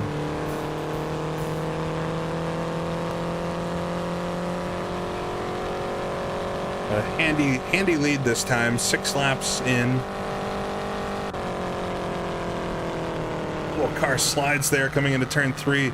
Got kind of loose. That was interesting. Not felt that yet.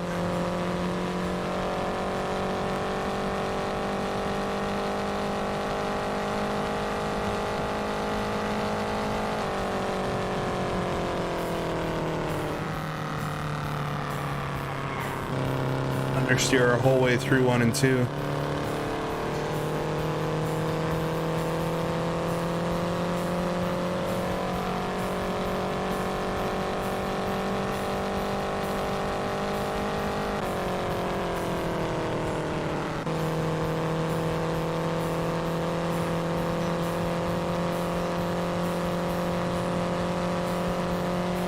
Yeah, they unfortunately deleted and moved a lot of their mods, so they're tough to find these days. I think I've had the most success with just going to their forums, but they don't really make mods for kind of general public consumption. They're more just for their league, so.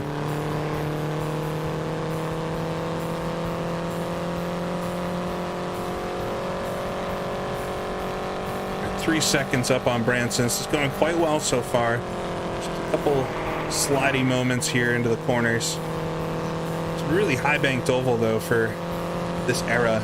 Must have been pretty terrifying.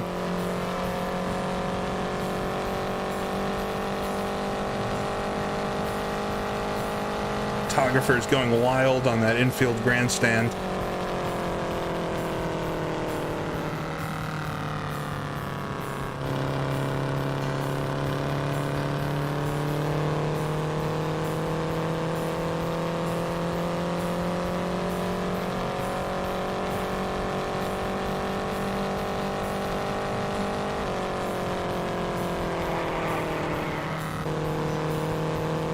sweep it through. One more lap to go after this. Check out the infield grandstand here down the front straightaway. Just constantly flash bulbs going off, trying to get a picture of Al User as he goes for his perfect season. Final lap to go. It's the final lap. Thank you, Bob. All right, nice and easy, a bit wide there through the first couple of corners, but nice and safe. Through the kink, no dramas. Nice smooth there. All right, and up to turns 3, 4. Paint the white line around the bottom of the corner. And we'll come to the start finish line. The flash bulbs will be going crazy this time. The perfect 1961 season. Car number 71 takes the checkered flag. Not too bad. That's fun. I mean, would like more of a challenge. I'm hoping in this 62 season we'll get a little bit more of a challenge. But let's see. I don't know if anything happens once you win. But we'll find out. But yeah, easily get the win.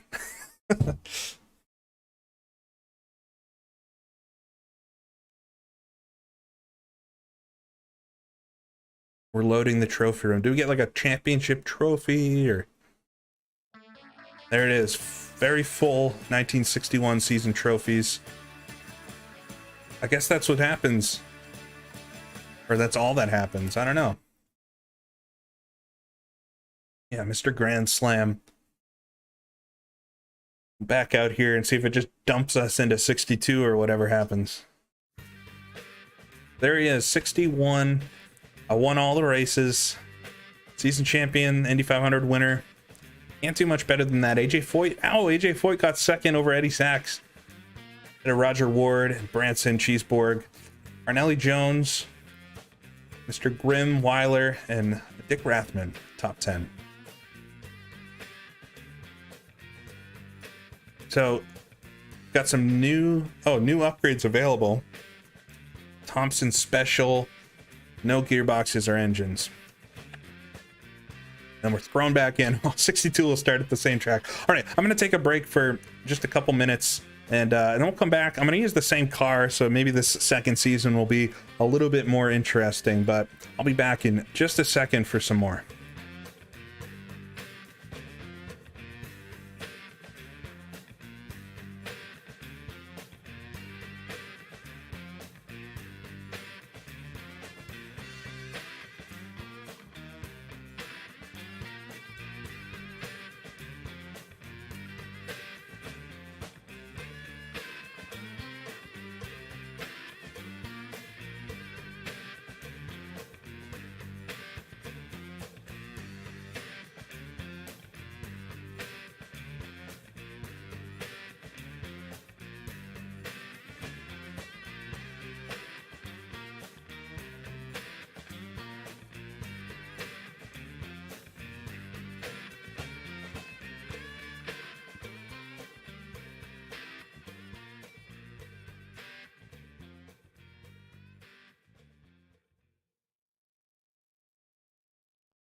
Should get milk, yeah. No milk. Just more water. Gotta hydrate. It's important to hydrate in the summer. Make sure you keep up your hydration, especially if you're gonna go to the 500. When I went in 2019, it was pretty cloudy, but it got so hot. I'm back.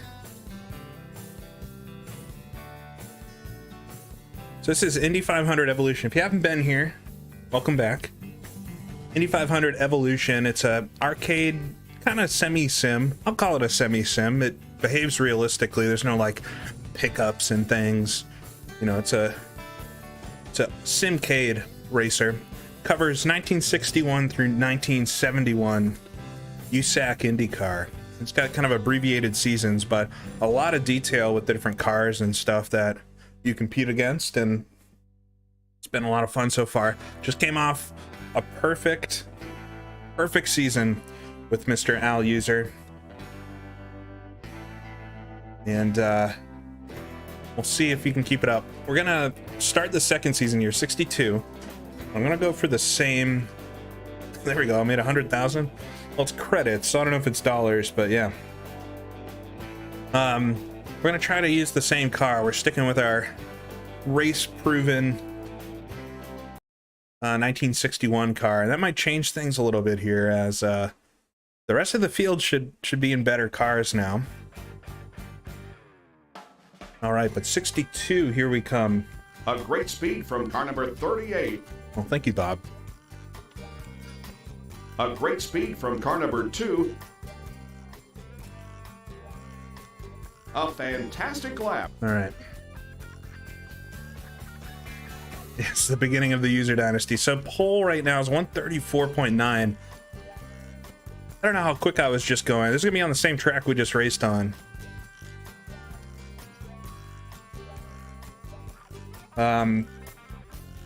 But we'll see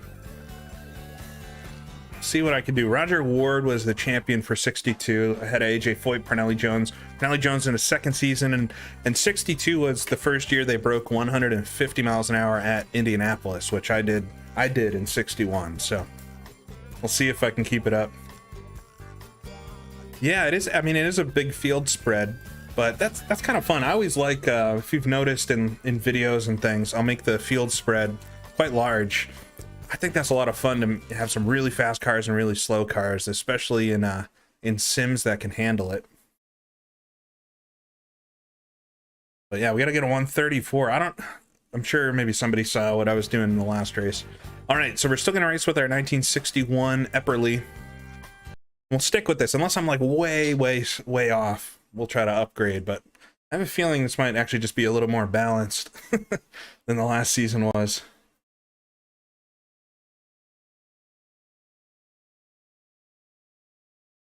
Yeah, I mean, I think the game's fun. It would be hard for me, especially if it was just a controller, but having the ability to use a wheel here since I'm racing it on a PC, it's quite fun.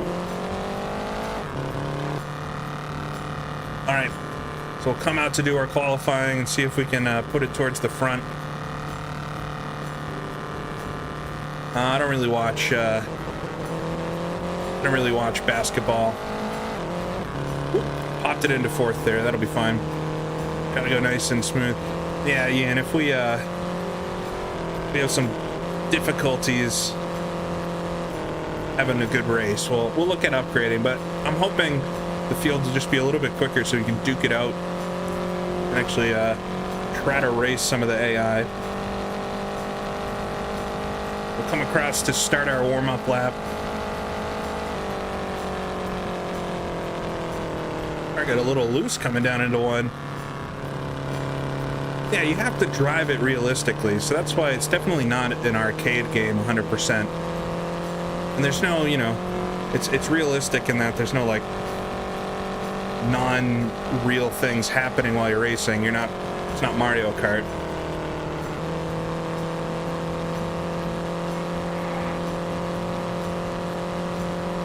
Yes, I'm talking about the bloom the whole time. It's real.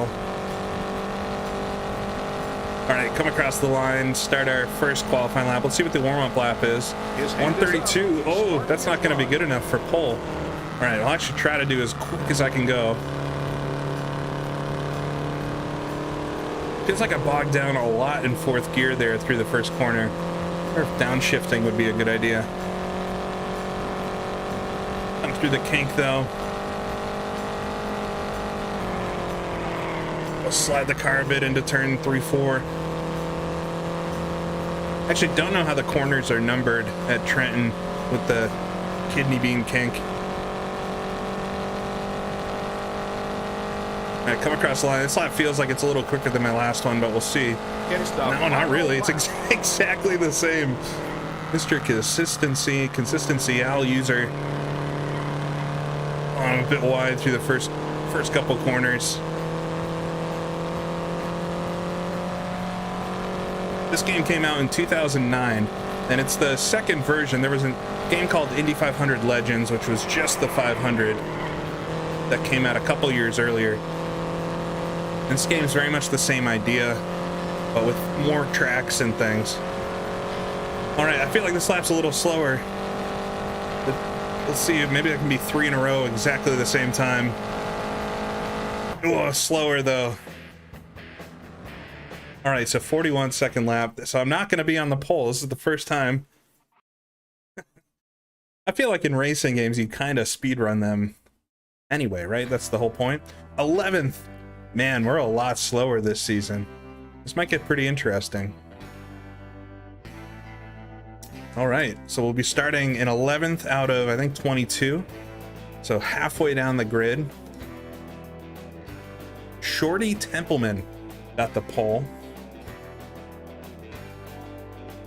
He's a real person. I don't think they would have gotten the pole in real life. Yeah, to me, it's all about having a competent made game. Like you can see, there's no like glaring bugs and things that we found yet in the game. It's doing what it set out to do well. And that's something that really, I think, with some of the newer games, aggravate some folks. Just the game itself doesn't even do what it's trying to do successfully. At least this one, even if it's not your cup of tea, it is replicating something in a way that, you know, it works at least. All right, yeah, this might be interesting. I find it pretty hard to race the other cars. I think we had a pretty easy season the first one out. Welcome to Trenton International Speedway. This 1.5-mile oval track is very fast and a popular stop for all the drivers and teams. Thank you, Bob.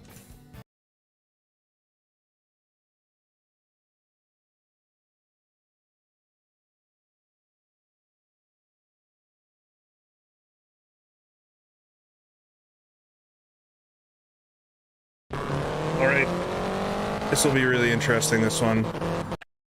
We'll shut off the racing line. My one gripe with the game. Yeah, I should have got the upgrades, but this will be fun. I feel like the first season might have been kind of boring to watch. I had fun, but I didn't actually have to race anybody. This will get interesting, I think. Right behind AJ Foyt, Bobby Grimm again. See how we do here. All right, get up to fourth gear and try to settle in. Oh, everybody runs really wide in the first corner. Get on the throttle. Ooh, Lloyd Ruby really loose there. Roger McCluskey swings around the outside. I contact him from behind. You see, he raised his fist at me. Oh, is that Foyt? No, that's Bobby Grimm. Whoa, Len Sutton, I just got nailed from behind. Oh man, this is not going quite as well for Mr. Al User right out of the gate. Trying to swing underneath down the front straightaway. Got overtaken quite a lot there.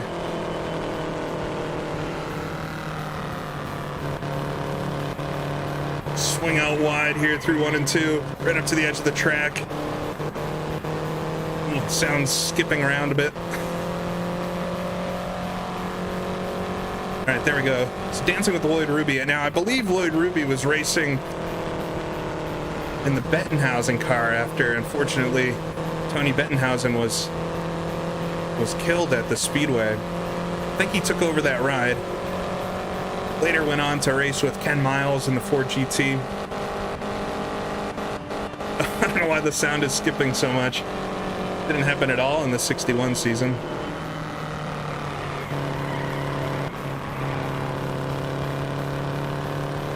Yeah, it's definitely something with the emulation is why it's skipping, but hopefully not too annoying to watch.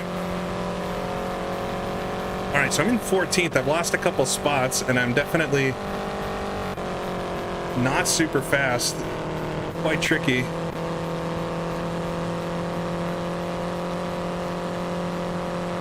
Oh, maybe I have damage? Is that what it is? I guess I got hit a little bit, but I don't know if I have any damage.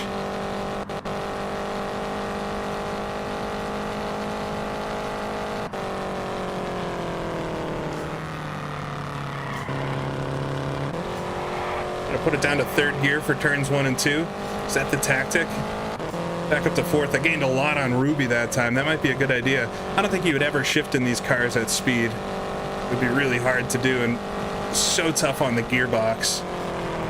Swing it down low. Ooh, I think I contacted him. I'm sure he's not happy about that. All right, make the pass though. I need to get back into the top 10. I think only the top 10 get points.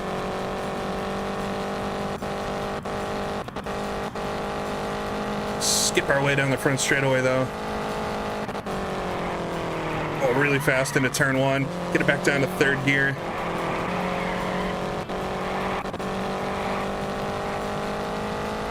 Yeah, I think that's it. Car is just skipping its way. I think I gained quite a lot though on the car in front. McElreath now.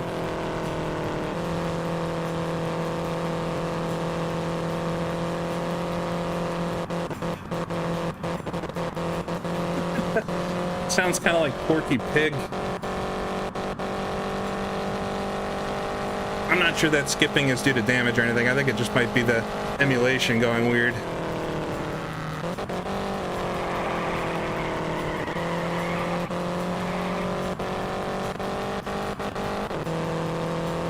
Yeah, is it an emulator moment? It's alright. Hopefully not too annoying. I don't know if I'm going to be able to catch these guys in front. I'm overdriving the car so much, but I've only got 0.1 second. Oh, there's Troy Ruttman coming on the inside. He raises his fist at me too.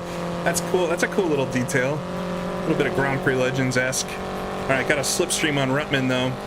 Oh, it's big too. Up the inside. Oh, we're gonna make wheel contact just a little bit. Ooh, almost over rev the car there. Understeering. Oh, wheel to wheel. No, I think I lost a wheel. The car definitely feels like it's down on the right side. Maybe we're all right. I don't know. It felt like the car kind of fell onto the right rear a bit.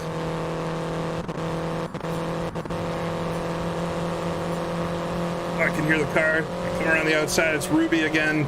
Ruttman's right with him. Trying to get a bit of a slipstream on Ruby.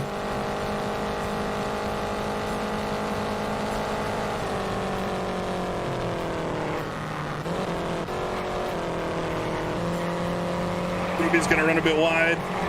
Try to hold the high line underneath him. Just understeering through the whole corner. It's quite the scrap for like 13th position. Yeah, I don't know what happened there, but I mean the car feels fine now, so it just felt like it might have broke a bit. Yeah, maybe it glitched or something.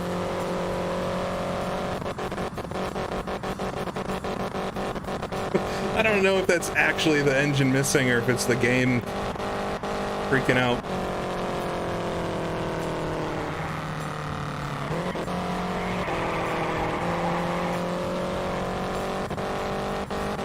This is going to be the hardest 13th place finish of all time. Might have to upgrade the car. I don't know. Let me know if you think I should upgrade the car or if it's fun to battle mid-pack like this. It's kind of fun, but it's also, there's no way I'm gonna win like this.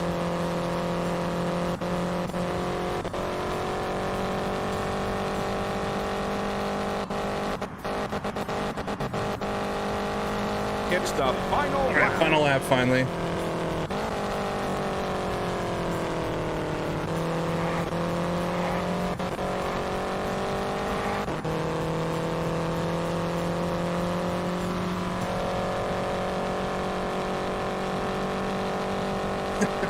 downgrade the car. Then I'll really be fighting for last place. All right, I think I'm gonna come out ahead of the cars behind me, but we'll see what my reputation's like after this one. Car's still sputtering, come out of the final corner, come to the line, finish 13th. Sorry, the reign of Al User has ended. Oh man, that was actually a lot of work. That was fun though.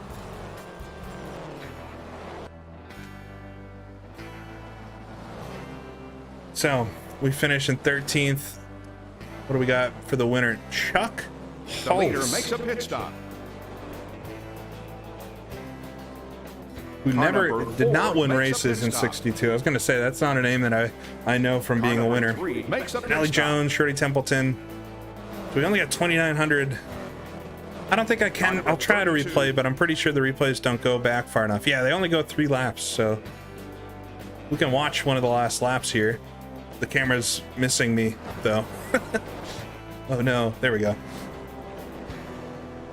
Cameramen aren't quite quick enough. Whoa, we're smoking our way around the corner. Oh, they're 3 wide behind me, too. Yeah, so the little plus symbol above the cars is the driver's agreement or displeasure with you. It kind of has a system where the drivers like you more, like you less, and I think it plays into how well they race you or competitively. All right, so still respected. McElreath is indifferent with me, I think, after we came into some contact, but mostly respected by the grid. We'll continue. All right, so we're back to Indianapolis for the 62 500.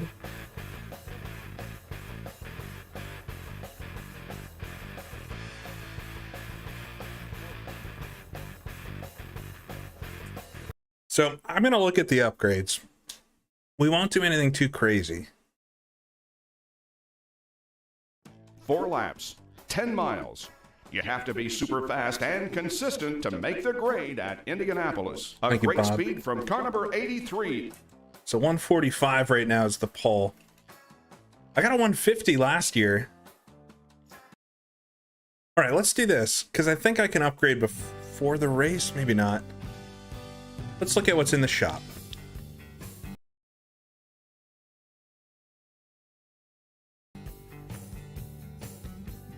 I mean, I guess we can look in 62, right? So this is a new chassis. We still got a 4-speed gearbox. We can get a 62 Offenhauser engine. Maybe we'll do that. So we won't change too much. We'll just change the engine. That's really like the only thing we can get. I'll buy a 62 Offenhauser. Gives us 25 more horsepower. I can afford it, which is good.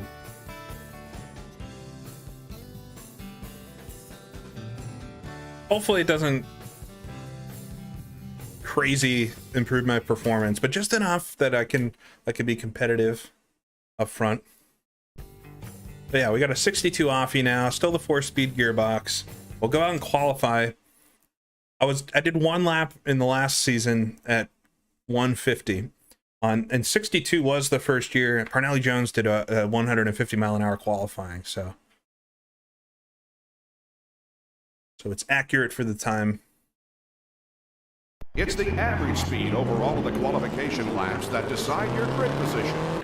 Thank you, Bob, for reminding us how the rules work. Pulling out just 1 fast lap won't cut it.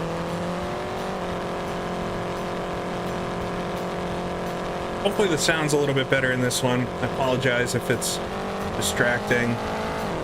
Turn it down just a little bit. No, don't hit. I got control of the car. I was adjusting the volume. Stream fail. Hopefully that didn't damage the car. I didn't see that a little thing will pop up when you damage the car. I got some problem with qualifying at Indianapolis. I always make mistakes. Let's see, so the track should be a bit different this year because the front straightaway should have been paved. Oh, I got really loose there. Hopefully the car's not messed up. Yeah, we'll come down the front straightaway and you can see the brand new asphalt. So this was all bricks last time. And we should see the famous yard of bricks now. It's really cool. You can see the speedway improve year over year as they make changes to it.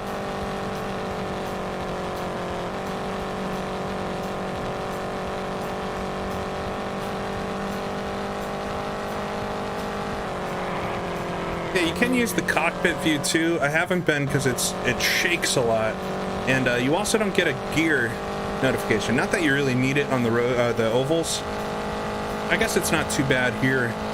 But when we go through the corner, take a look at it. It bounces around a lot, like it's kind of distracting. Not so bad, but kind of like the hood cam a little bit better. Not super unrealistic. A little bit better of a view, and then you get the nice gauges and the tire gauges and stuff like that.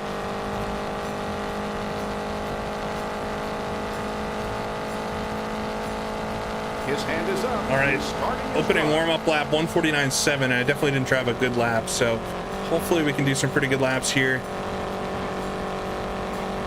Got a 149 average, I think, last season, right?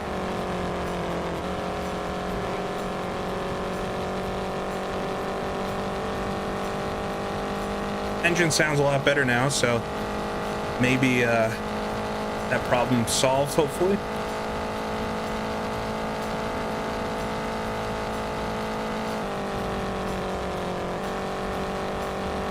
Down to the white line, understeer a little bit mid-corner. Yeah, cars definitely like to understeer in this game, but you can get them to oversteer a little bit if you're really aggressive on the entry.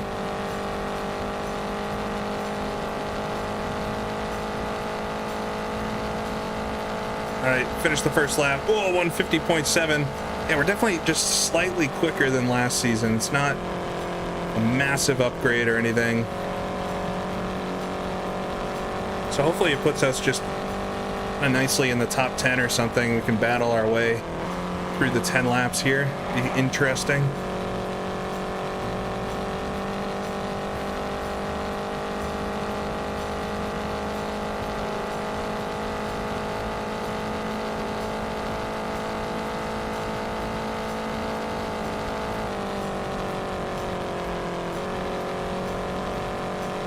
Yeah, licensing is always cited as the reason why games like this aren't made. And I have to imagine the licensing for this was not super easy.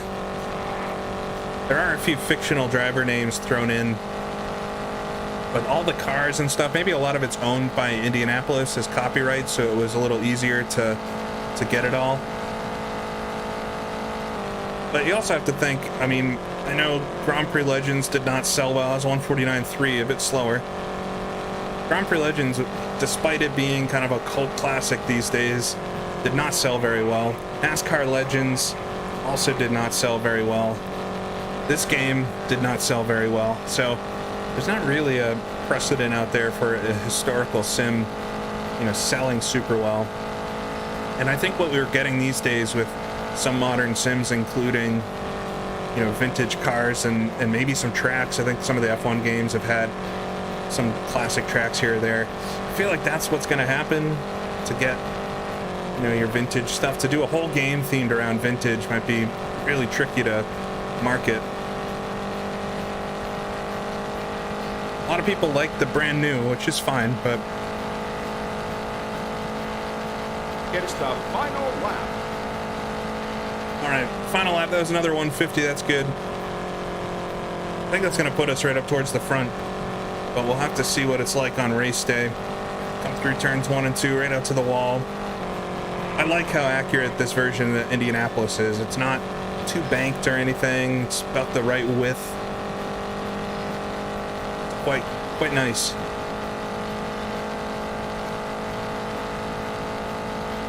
Yeah, unfortunately, I mean, it's a bit of a niche within a niche to like classic racing and sim racing, but there's a good amount of stuff out there, and it's enough to have fun with. But yeah, would love more. of course. We'll try to understeer our way here through the final corner. There we go.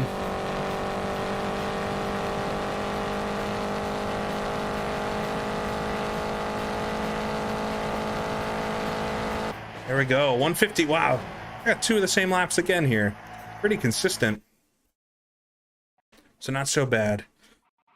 See where that puts me here on pole day. I have a feeling things might be pretty good, but I think that's slower than Parnelli's real time, so we'll see what happens.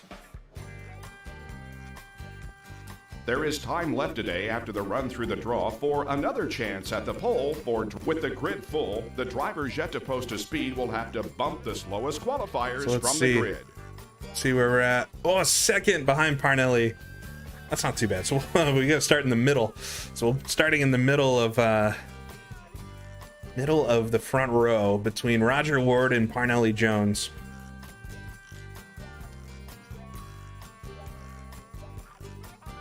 So we'll see if Roger Ward can win it like he did real life. Yeah, it's a little slower than the real life pole, but impressive nonetheless. And be interesting to see. Hopefully I don't just run away with it now that we've upgraded the engine. All right, but we'll go to the grid here. Starting second. Be a good, hopefully a good race. 10 laps around Indy. I won the last one. Yeah, middle always makes you a little anxious, but see how it goes.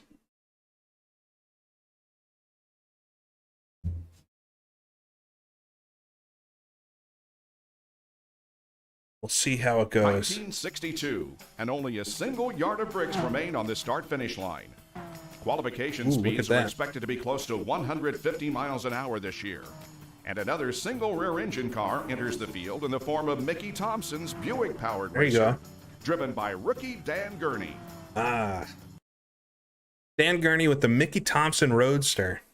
There's an all-American classic for you.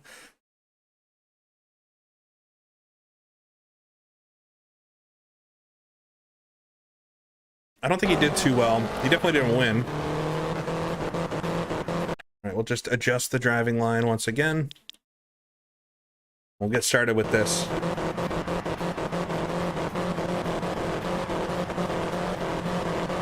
Jockeying back and forth, come to the start-finish line. I don't get control until we pass the stripe.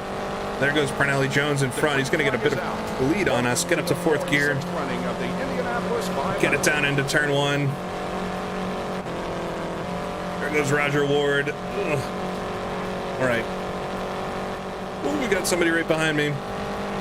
Bobby Marshman? I think so.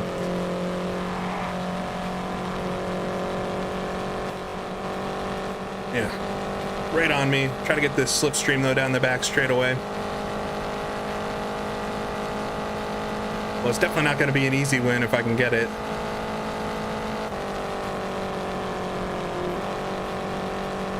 All right, I got 0.2 of a second on Marshman behind.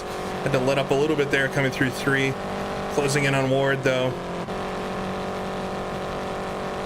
Come through turn number 4. He takes the low line on the way out. Try to scoop underneath him down the front straightaway. Side by side, the spectators love it.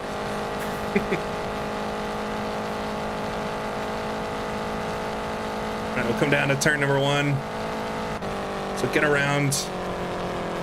Roger Ward, the real winner, for second. We'll chase Parnelli Jones now, and old Calhoun, right? Is that the car name?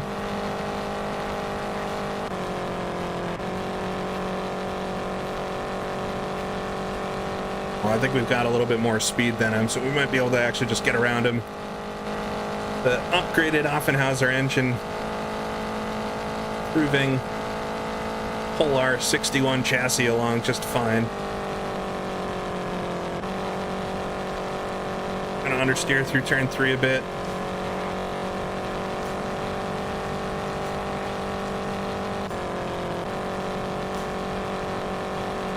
Is it? Yeah, it's just Calhoun. It's not. Where did I get old Calhoun from?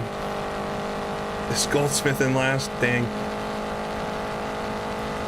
Yeah, pulling him in just a little bit. About a second up on Ward behind me.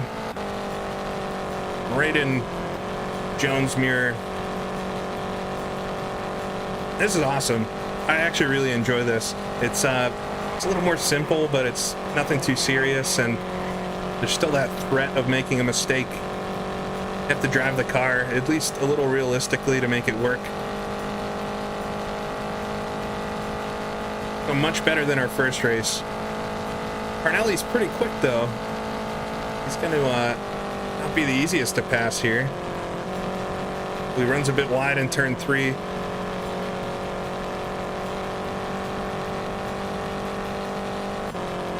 Thank you for tuning in, Ian. All right, understeer a bit there.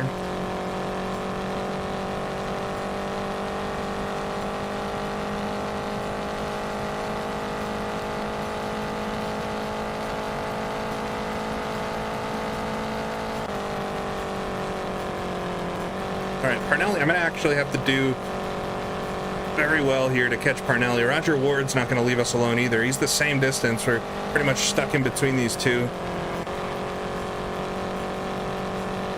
I don't think there's too much dirty air to worry about.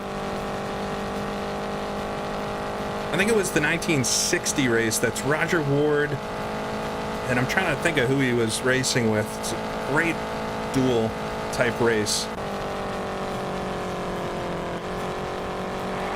Some really good footage from it of the two cars going back and forth. Almost hit the wall there. Jim Rathman, that's right. Definitely check that one out. There's a really good from the old Speed Vision days series called like Legends of the Brickyard or stuff like that. They did like they found old footage and stuff, but put together like 20-minute episodes on each race from the 60s. You can find most of it on YouTube. If you've never really seen this era, it's pretty interesting to go back and to watch.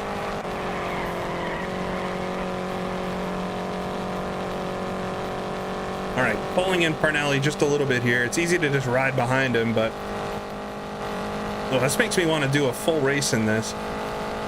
Be interesting with fuel and pit stops and all that.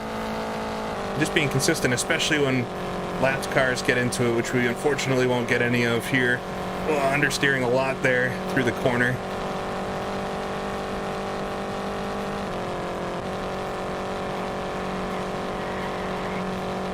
Yeah, I've got that DVD set as well, and that's a good one.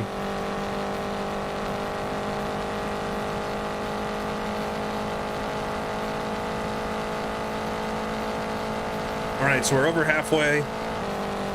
Right on the back of Parnelli. Understeer a little bit here. Just kept my foot in it though. Don't have to really worry about tire wear or anything like that.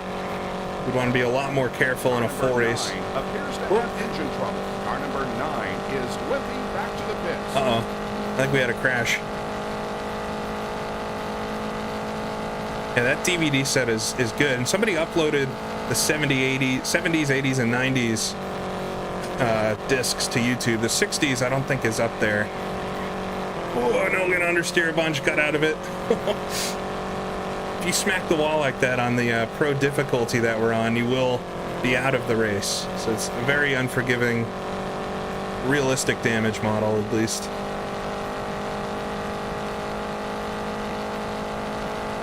All right, chasing Parnelli now.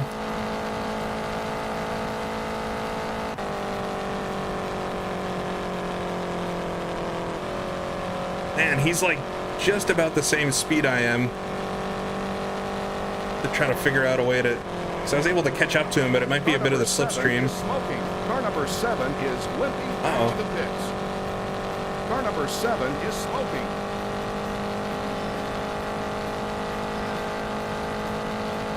Car number 9 makes a pit stop.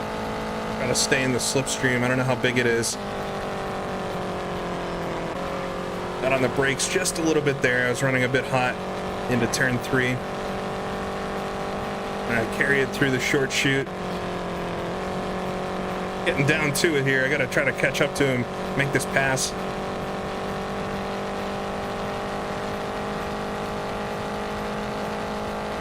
No fuel this time for car number 9. Right onto the wall on the entry. Just try to nicely arc the car through the corner, understeer a little bit on the entry, and get on the throttle.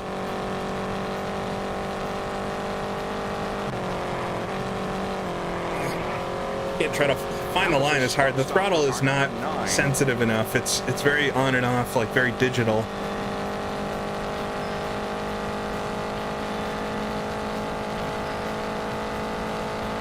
Car number 7 makes a pit stop. Somebody in the pits then. I don't know if I'm going to be able to catch Parnelli here. He's quite quick.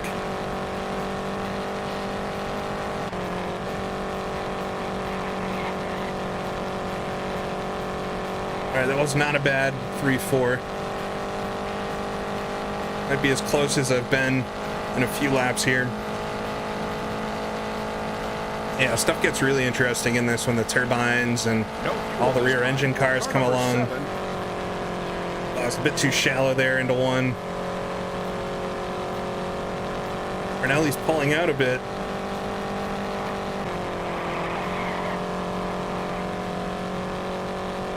A great pit stop for car number 7.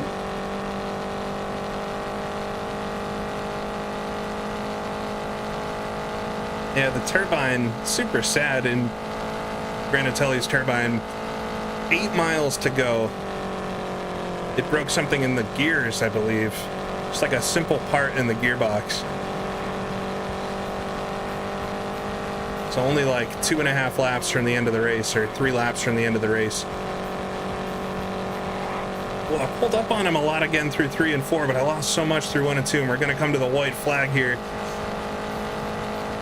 Come on. Parnelli is quick, though.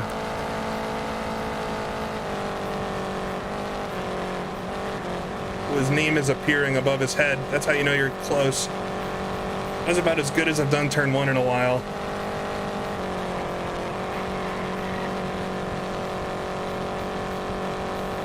Understeer a bit there through 2. It wasn't a perfect line, but I am pulling in just a little bit. Quite far back, unless this draft gets really strong. I don't know if it's going to work. Coming to turn 3, though. I've been a little bit quicker through here the past few laps. Our understeers a little bit on entry.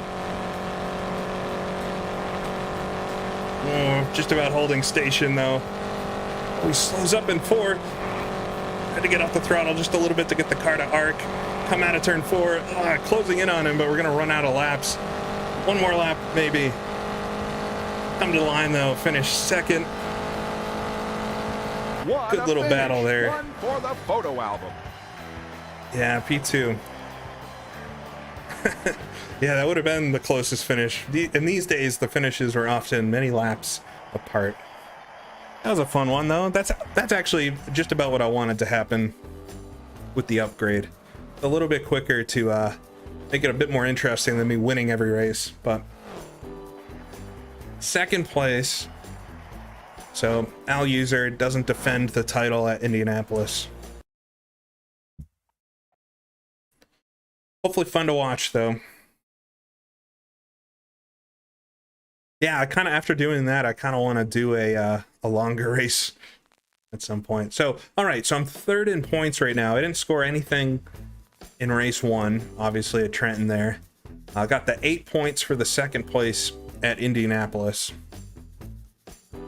We're not going to do it today. Already almost 2.5 hours into the stream. I don't think I've got 500 miles in me, but I will try to finish the 62 season here. We've got 4 races to go.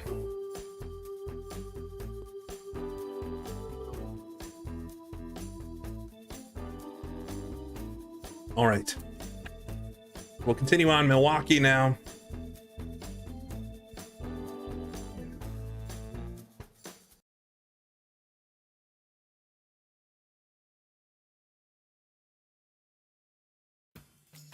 We'll see how folks qualify here. I'm qualifying 2nd, so all we know is AJ Foyt. So he's pretty quick. So 1:15 is what we got to do.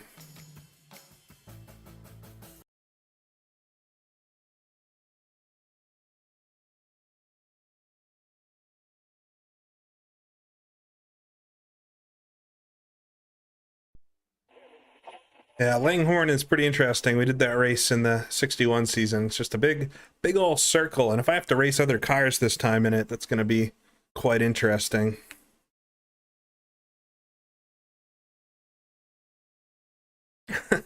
Will Al User be a Novi guy? Maybe. All right, let's turn the driving line off once again. Try to get a good qualifying run here at Milwaukee, not Indy.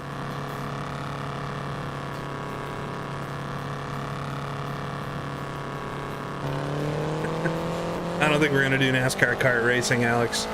Or born in Pennsylvania, rather. Alright, this is Understeer City here at Milwaukee. At our super high-banked Milwaukee version. Hopefully can have a smooth qualifying. I can't remember what we did in the last season here. Warm-up lap, though. Oh, understeer so much.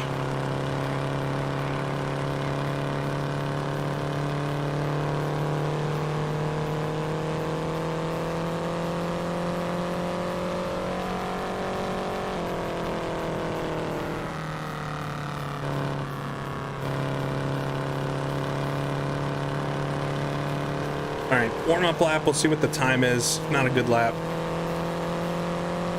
1:14. So if I do a good lap, I might be able to at least outdo Foyt.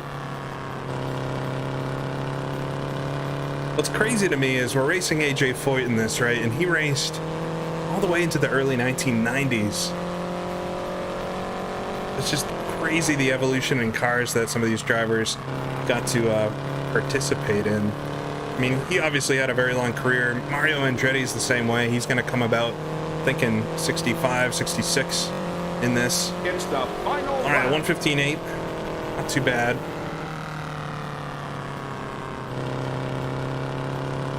Yeah, a lot of people think AJ was super slow at the end of his career because of, I mean, he was on road circuits, but he was not slow at all. At Indy, he was qualifying on the front row. In the last years of his career, he had some top 10 finishes. The guy was still good. Crazy. Whoa, 1:16.4. That second lap didn't even feel that good. 1958 through 1992. Pretty wild. It's a long career, especially at something this dangerous too, for him to not even just get caught up in an accident. Incredibly lucky. Did I get pole? Oh, second, once again, Bobby Grimm in front this time. I don't know much about Bobby Grimm. Take a quick look at who was Bobby Grimm. Maybe shouldn't be qualifying on the pole. His best finish of the 62 season was 8th at Springfield. He only raced 4 races. That's pretty cool he's included. But Parnelli Jones right behind me, so I might have another battle here with Arnelli. We'll see. AJ Foyt in 4th.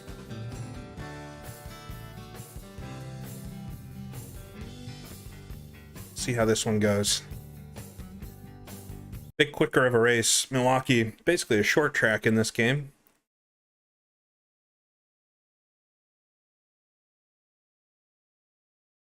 Got a tailwind. I don't think I mean, of course, the wind is going to affect you a bit, but not as much at the Milwaukee Mile, the as oldest these days. speedway in the world, with auto racing taking place here since 1903. The grandstands offer great views of the track, and the 1-mile course offers great driving for the competitors. All right. Great views at this track for everybody watching. So this will be the 3rd race of the 62 season, and we definitely need points. Did not score any points at Trenton, but got that 2nd place points at Indianapolis, so definitely want points here at this one. Come to the line though, green flag. Sneak behind Bobby Grimm maybe, gonna understeer a lot here on the high side, get on the throttle though. Parnelli behind me, so I got in front of Parnelli at least. Ooh, right out to the wall. I think I scraped it just a little bit. I can hear Parnelli coming on the left side. Got an overtake somehow. Did I get credits for Parnelli overtaking me? All right, I got Foyt behind me now. I lost the spot to Parnelli, but I was on the outside. Try to get right down to the white line now.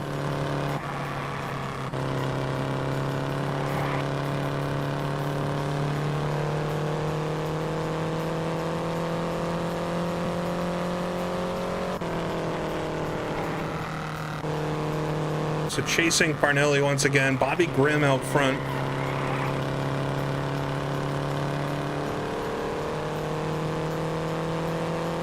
And then Jim Hurtubise is behind me.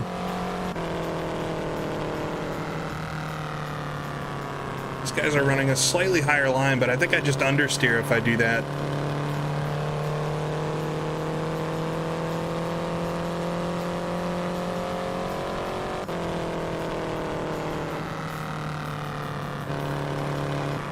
I'm going to understeer a bit towards the exit of the corner. Carry a lot of speed there, but it's ultimately going to lose me some time. Yeah, I need to keep it down low, I think.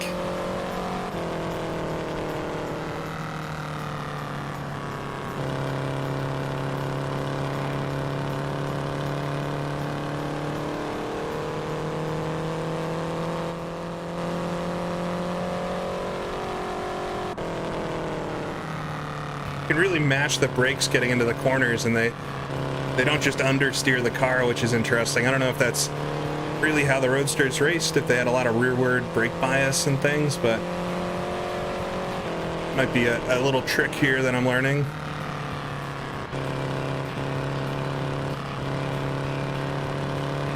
Closing in a little bit on Parnelli now.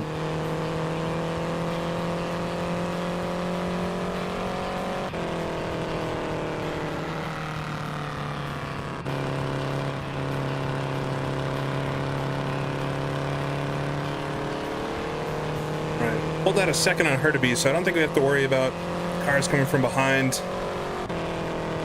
Gonna try to get around these two in front. That was a pretty nice 1 and 2. Already over halfway in this one. It's a much shorter race than Indy.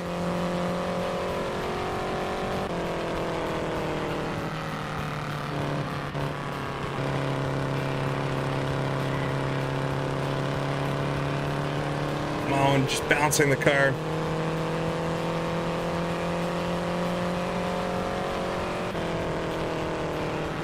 Right down to the seam. Here we go. A little bit of a run on Parnelli. I think he's got me down the straightaway, so it's going to be an interesting time trying to get by him here. Whoa, slams the brakes coming into the corner.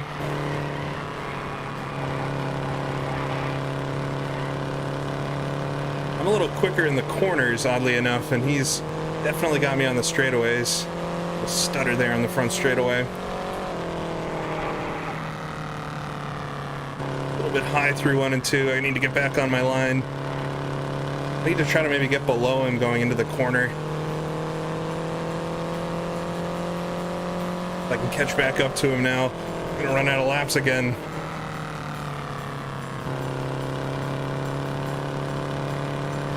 We go a nice run out of turn 4, a little bit wide, but not too bad. Try to unwind the wheel.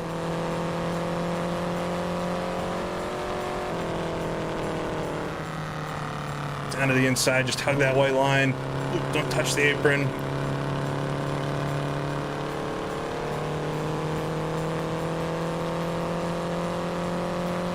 Right out to the wall there.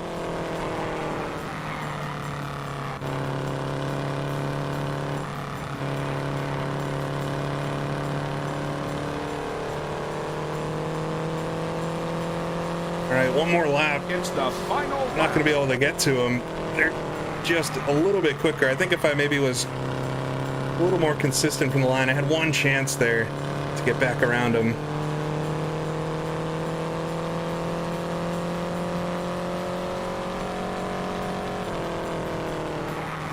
Slide the car in a little bit to turn 3. Parnelli's going to try to go for the lead here. He's not going to get it. I understeer a bit wide.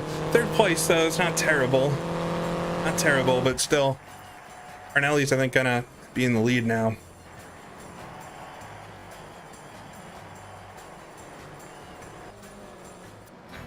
Yeah, we certainly could have afforded the transmission, couldn't we? So third place here at Milwaukee. I think the schedule might be identical to the 61 season. It's unfortunate.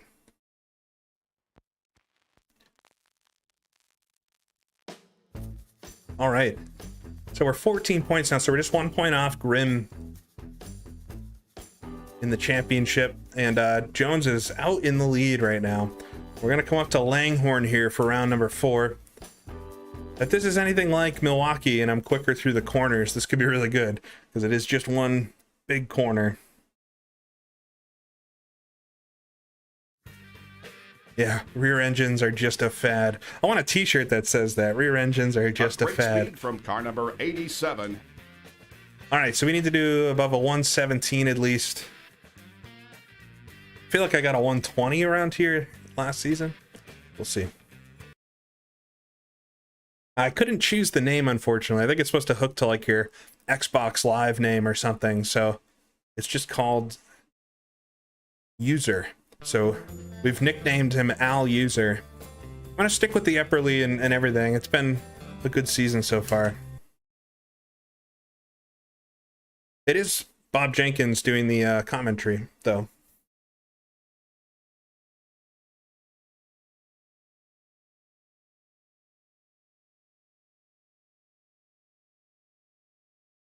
Yeah, I'm pretty happy with the game. I mean, it's, you know, I think what it's trying to do, it actually pulls off quite well.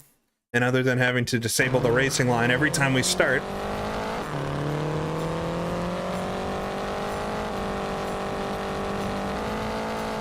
All right, so Langhorne, if you weren't here for the last one, it is just a circle. And it's a perfect circle in this sim. It wasn't quite perfect in real life, but it was one constant big turn. And man, it would be a very tiring track to race on in real life. We'll see how I can do here. 117 was the best time we'd seen so far, so hopefully I can do a bit better than that in qualifying and not just understeer my way around the whole track.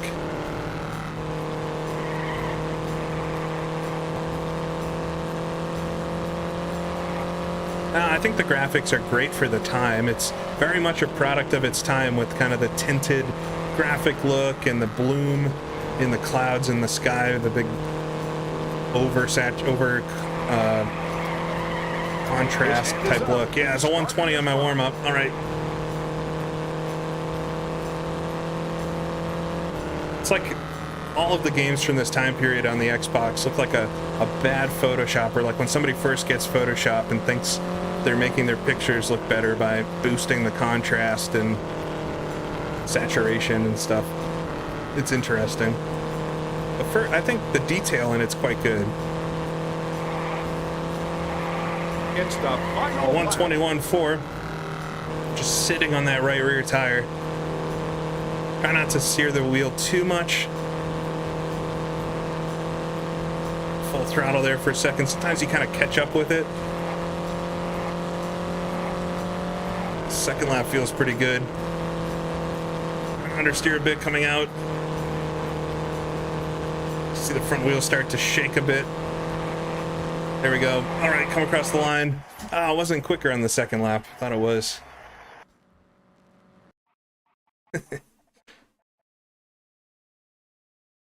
Yeah, this track was super bumpy in real life.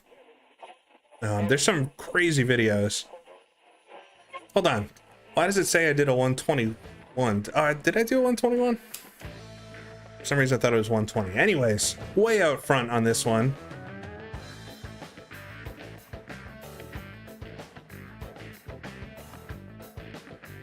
Yeah, I mean, I remember like Oblivion, Fallout, games like that were just like wild looking.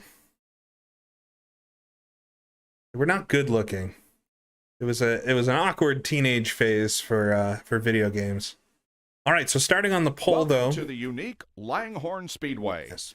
This near circular 1 mile oval is actually constructed on the side of a hill, and while it may look like a walk in the park, the high speeds attained here make this a dangerous circuit.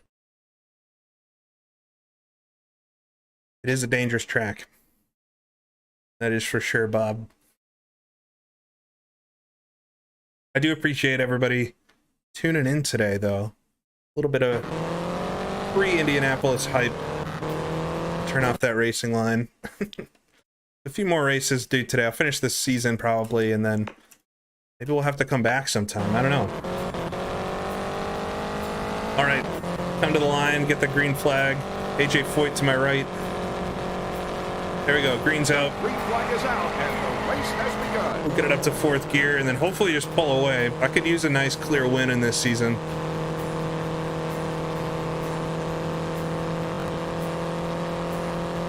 Oh, the whole field's right behind me. There's no way you're making the outside line work on this version of the track. Try not to understeer too much. You really don't want to turn the wheels more than this. Just kind of scrape the rubber off of them. Yeah, I got it out to a 2nd on the first lap. See how things shake out as everybody finds their position.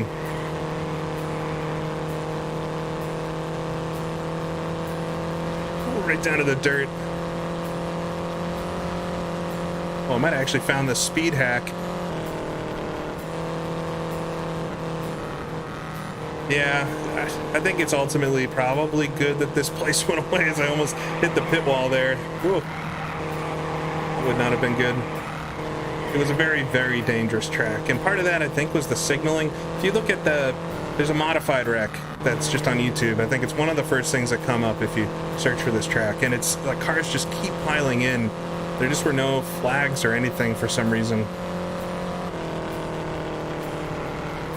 Or the drivers ignored them or something. Couldn't see them, I don't know, but it was a scary track for sure.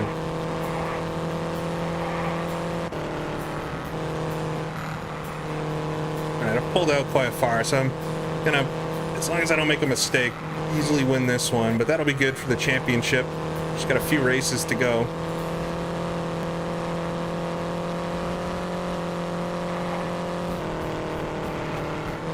Oh yeah, I'm sure the rear engine cars are a lot better around here. Not to hit that pit wall. That's my biggest obstacle. See them all back there. Uh-oh, we've had an accident.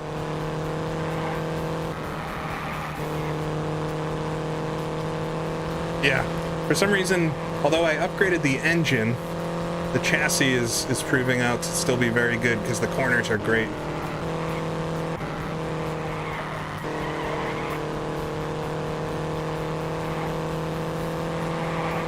It'd be interesting to see how far you can go with this chassis in the game. Now, where's Parnelli Jones is the question, because he's so far ahead in the championship right now.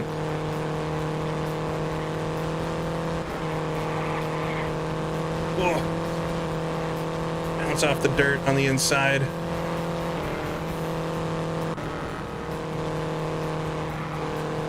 No fuel this time for car number 83. Go right up against the inside. This is a good lap. No Turning the wheel a little bit too much. You can hear the tires just screaming at me. Oh, Jones is up to 4th, so even if I win and he finishes up there, it's not going to be a great points day. Nothing I can do about that, though.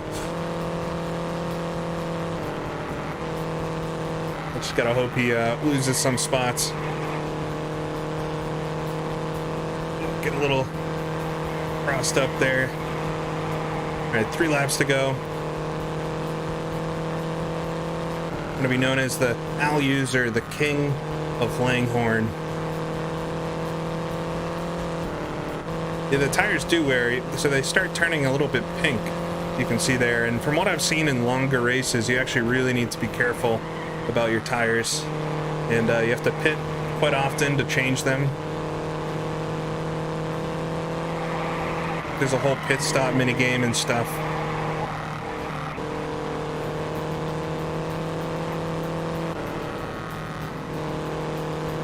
You know, I am just barely keeping the same distance from the cars behind.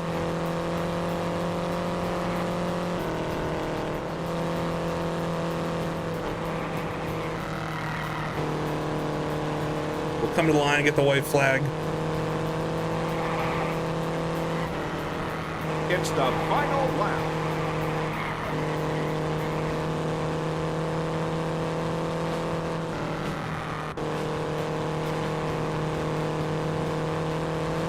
the inside just a little bit there. As long as I don't hit the pit wall, we should be good to win. Yeah, I cannot imagine doing this with the controller. It would be this track specifically. There we go, across the line, get the first win. Car number 71. First one of the season, right? Checkered flag. Back on top, Al User once again.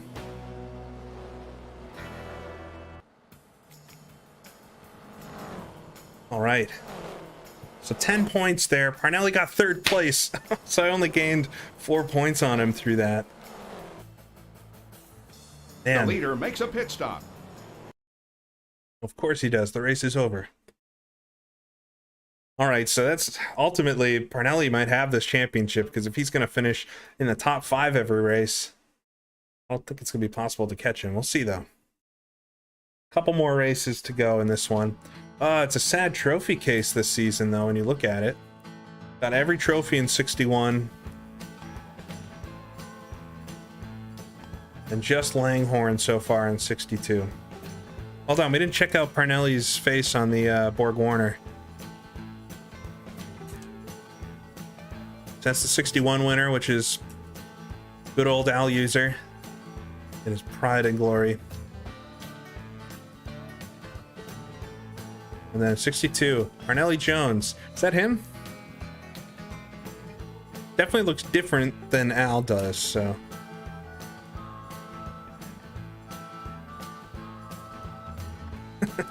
Turn one, turn one. It's turn one still, turn one.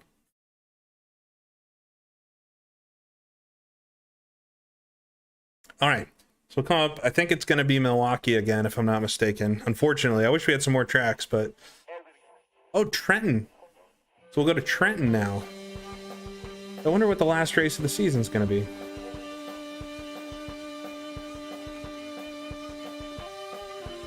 I mean, they also... It's interesting they changed it up, because...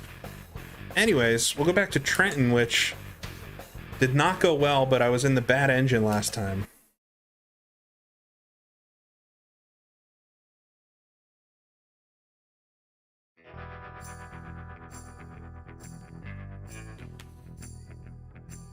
A great speed from car number 83. Right.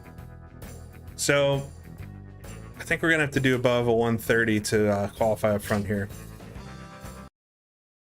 I don't know what the last race is. It going to be Trenton again, or are we just going to do 2 Trentons? Well, because the schedule in 62 was almost identical, if not identical, to 61. So, I don't know why. I mean, I guess maybe to make it interesting in the game, they switched them.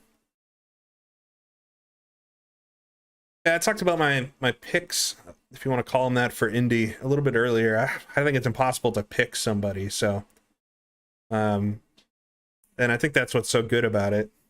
But, I mean, you have to look at the front few rows, I would say, right? And who's been quick all month, so it'd be hard to pick against somebody like Polo or Dixon, or... I mean, Dixon always seems to find himself some sort of trouble, but... Oh, are we gonna go to Riverside? Oh no. First road course to end the 62 season.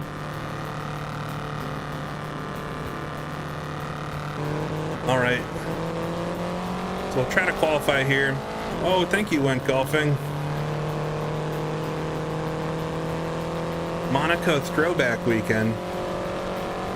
On the, do you mean the classic Monaco historic races? But thank you for the donation. I did watch a little bit of the historics Monaco. I mean, for myself, they're talking about Formula One not going back to Monaco, and I would be most upset about that because the historic races would be gone too. We've had some really good racing there the past couple years. We'll shift down to third gear in the first corner. That's the secret here. See what I do on this warm-up lap. But yeah, I mean, it'd be a bummer to lose the Monaco historics if the Grand Prix goes away. Honestly, like, I'll watch the Grand Prix tomorrow, but it's a whatever race.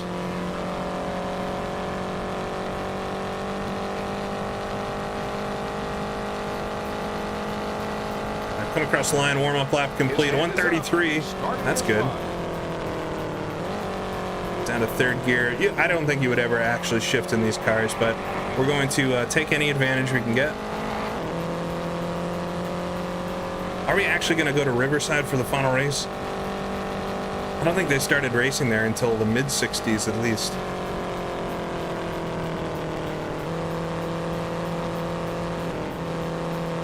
I haven't really done any road courses in this yet, and I don't know how that's going to be.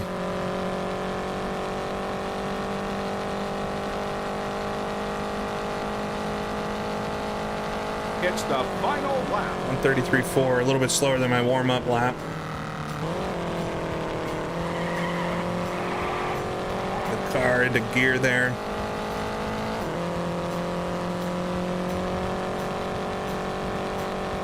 Well, I will be happy not to go to Milwaukee again here. We'll go to maybe Riverside for the final race, but that could be a bad thing. I don't know.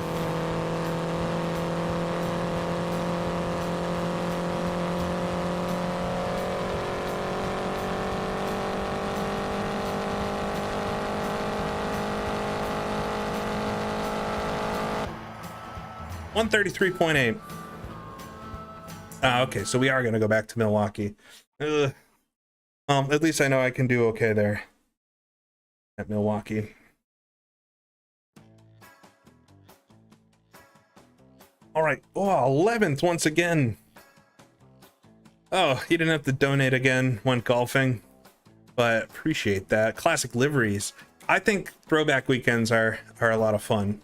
I was advocating recently if IndyCar is going to go back to Milwaukee, it should 100% be a throwback race. I think that would be amazing. It would add something extra for that race to be special, and hopefully, you know, at least get the TV viewership up a little bit, or at least make it, you know, something that gets talked about a lot. For Formula One, I guess, I don't know. That seems so controlled by sponsors and things. But no, yeah, I mean, I wouldn't hate to see that, but I don't know if it'll happen. But thank you so much for the donations. All right, so we'll do the Trenton 300 here. 11th is not as good as I thought I was going to be. I'm just kind of slow around this track. We'll see if I got a better engine than last time. I finished 13th last time with a year-old motor, so hopefully we can do a little bit better. And then it sounds like we're going to go to Milwaukee for the final race, which I know I can at least get a top 3 there, but unless Parnelli has some sort of accident, I don't think we'll be winning the championship.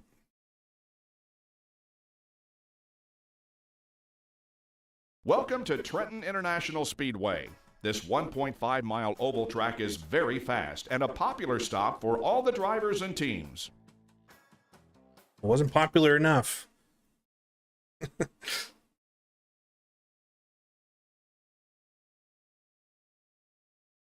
All right.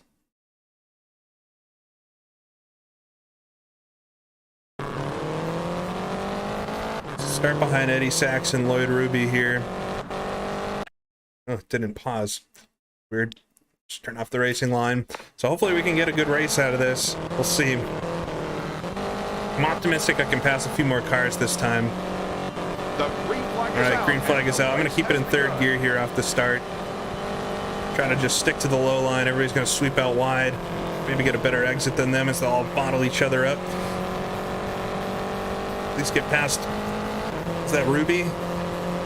Or Sachs? I'm side by side with Sachs. We'll come up to the kink. Oh, it's sketchy. Car way out wide in front.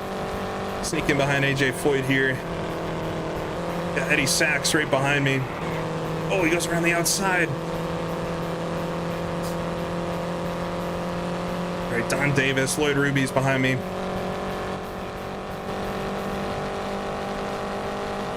So gained a couple, then lost a couple on the opening lap. Come down to turn 1. I need to get into the top 10, I think, to get some points. Third gear into turns 1 and 2. Jim Hurtaby's out wide. Well, these two in front gonna battle with each other side by side, able to sneak up the outside into the kidney bean once again. Whoa, wheel to wheel. Got a little bit of a touch there. I think I'm okay though. Trying to carry more speed into turn 3 here. Sachs just like, there he goes again. Got a lot of speed around the outside. I maybe need to take more of an arcing line. Oh no. Make contact with Davis there. Elbows out here at Trenton.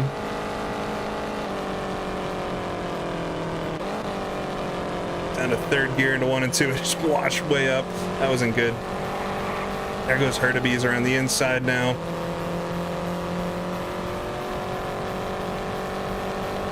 Oh, gonna understeer through the kink. Stuttered for a minute.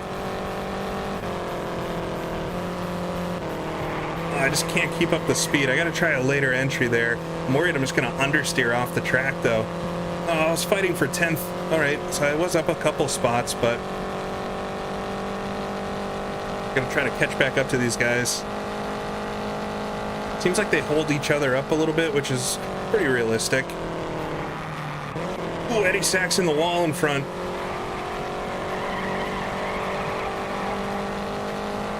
Marshman gets around the inside. Just falling backwards a bit as everybody's stacked up in front. Ooh, I hit Marshman. Oh, the car gets a little sideways there. Oh my God, that was so scary. Almost had our first big one. There goes Ruby around the inside. Man, I can't keep up with them. Oh, no. Car number 71 is smoking. Well, first big event, first big accident. I guess we could see that coming. I mean, I think it's pretty good to make it a season and a half without a crash. You can see how easy it is to crash out. Well, let's see that on replay. That was frantic. You called it too soon. All right, so this is gonna be like a lap early. For some reason, the camera is just like very bad at hitting the car. It's just completely missing me. It's actually looking at the car in front of me mostly. There we go. Yeah. Unfortunately, I just felt like that was going to happen eventually, make contact with somebody. I didn't even know he was on my inside. This is why we do have spotters these days. You're right. You can barely see what's going on. The camera's not good.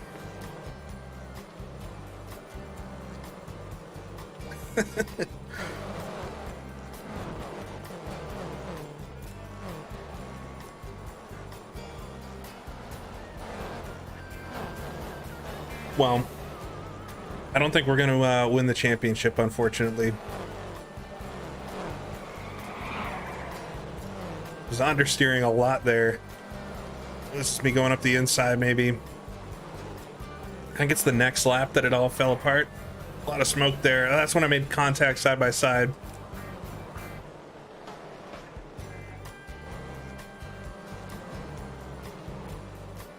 Oh, there's a big contact. Is that the one with Lloyd Ruby? No, that's the one that ended the race. Up into the wall. We didn't really get a good look at that at all, but... Can I rewind at all? Let's see if we have a better camera angle. Because the camera just misses it. Here, this will be better. It's a chase cam. This is like the lap before. Made contact on the outside.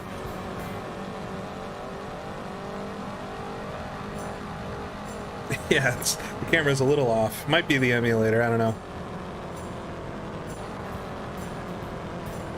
Yeah, the car was not doing it. I don't think I was going to be going forward anymore. Hurtabees got by on the inside. Trying to swing around the outside. Got into the dirt a little bit. Just taking the wide line through the kink. I mean, I'm right on the bottom of the track. I'm surprised he tried to sneak it in there. Or maybe it's the next lap. All right, one more lap. I was all over the track. You're not wrong. Trying to hold on to the thing. I think the old car might be a bit outdated, although we won at Trenton. Or at Langhorne. Just not doing it at Trenton. It's the 54 down low. I was just going in way too high. I made contact with the rear end there, shaking his fists at me. Around the outside, understeering, car sweeps down low. Yeah, I'm surprised he was able to get under me here because it's right on the bottom of the track, but... And right into the wall. Off come the headers. Pretty good damage. Fire, of course, that's a natural for this. All right.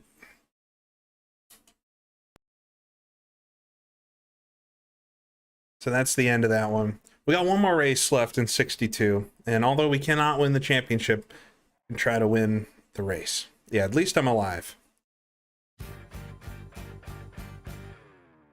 And we're fighting for second in the championship. Parnelli Jones is 42 points up front at 24, so he's almost double my points. But I gotta hold on. I gotta beat Bobby Grimm to hold on to second. So that's the goal here for the final round.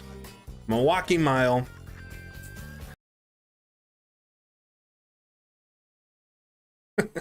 A 1970 through 2022 IndyCar sim. That might be asking a little too much. All right, so what are we? Fast lap right now is Roger Ward with the 1:15.6. I should be able to outdo that.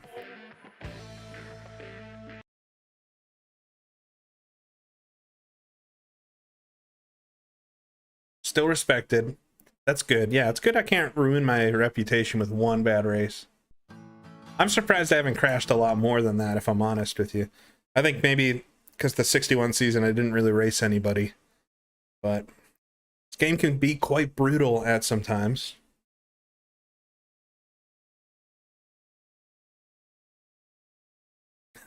Rubbin is definitely not racing in these cars.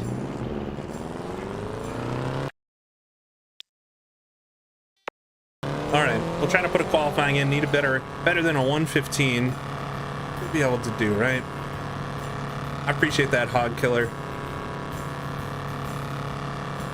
Yeah, I don't know why oval racing in general uses speeds instead of time. I think it just sounds better, to be honest, and something that's a bit more marketable to say, wow, he went 200 miles an hour that lap, you know? Like saying Dixon's pole time for the 500 at 234 miles an hour probably sounds a lot better than the whatever it was in time, 2 minutes or 4 minutes, whatever.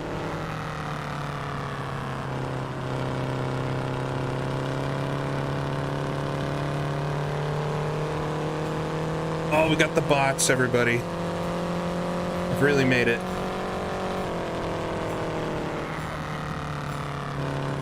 All right, we'll try to see what this warm-up lap is. Set a couple of good times. Hopefully we can start out front. His hand is up. The 1:14.9. Ooh, right down to the inside. That's not going to be a good first couple of corners.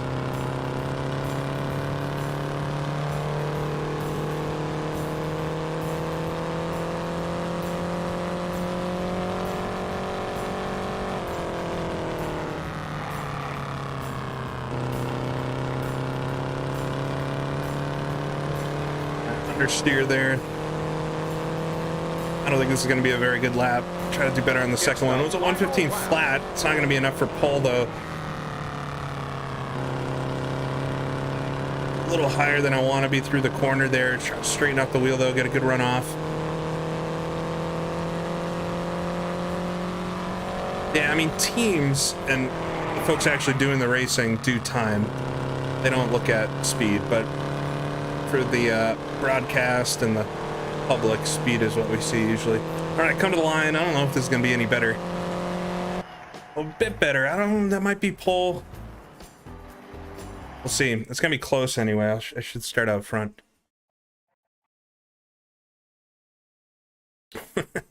Why do I look like an Italian mechanic from the 1960s? I'll take that as a compliment. I don't know. Not enough to get the pole. Roger Ward got it. Start third. Did I start third last time? Behind Eddie Sachs and Roger Ward. Where is Grimm? Back in 8th, so we might be all right to beat Grimm. Yeah. All right, so I think this is going to be the last race we do today, but hopefully have a good one and beat Bobby Grimm to get second place in the championship at least. Maybe win the race. But I do appreciate folks tuning into this today. It's been kind of fun. And we'll see. Maybe I'll do more at some point if folks like it. Continue on with Al User. into 63 and beyond. It gets pretty interesting. I feel like the first couple seasons, I mean, they're fun, but it's all roadsters and stuff, and the kind of crazy cars start coming in. Milwaukee Mile, the oldest speedway in the world, with auto racing taking place here since 1903. The grandstands offer great views of the track, and the 1 mile course offers great driving for the competitors. Right you are, Bob.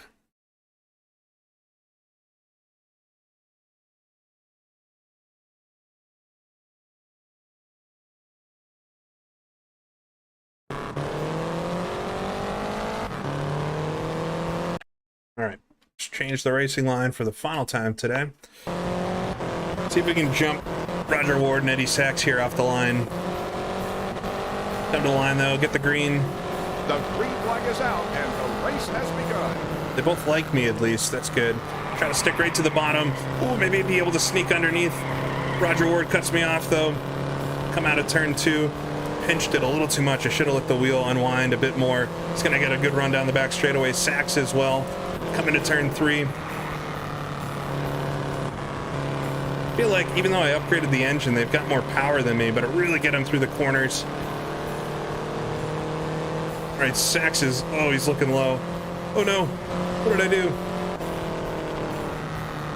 Oh, Sachs pushes me out of the way. All right, he lets off the throttle. We're 3 wide though. Don Branson up the inside. This isn't good. Just gonna stick with it. Oh, I'm gonna get passed by the whole field now. Thank you, Eddie.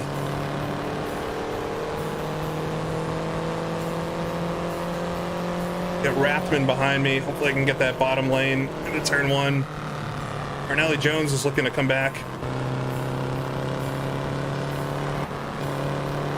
Right behind Parnelli there, coming off of 2, up the inside now of Sachs. Send it a bit into turn 3 on the low side. Just want to paint the white line. Kind of useless once I get up high. Parnelli though in the middle of the track behind Jim Hurtubise.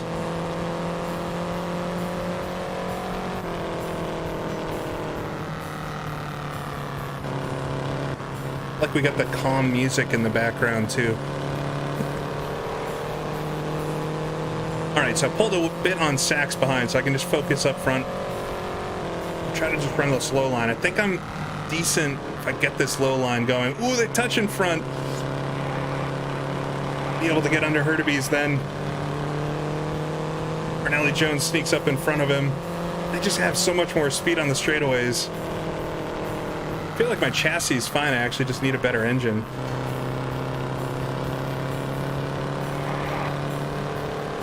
Try to put the biggest engine possible in a front-end roadster. We're halfway through the race already and floundering here down in 5th. Lost a lot of time on the entry there.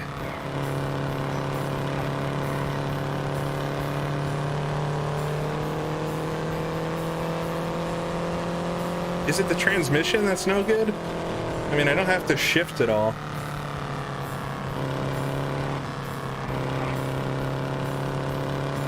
I guess it might just help get the power down better.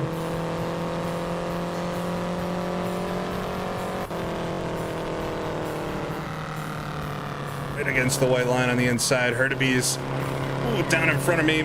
Touched the rear end. Like his bodywork crumpled just a little bit as it touched it. Oh, a cool detail. He's gonna fade out wide just a little bit. Try to get underneath him, wheel to wheel. Able to pull me down the straightaway.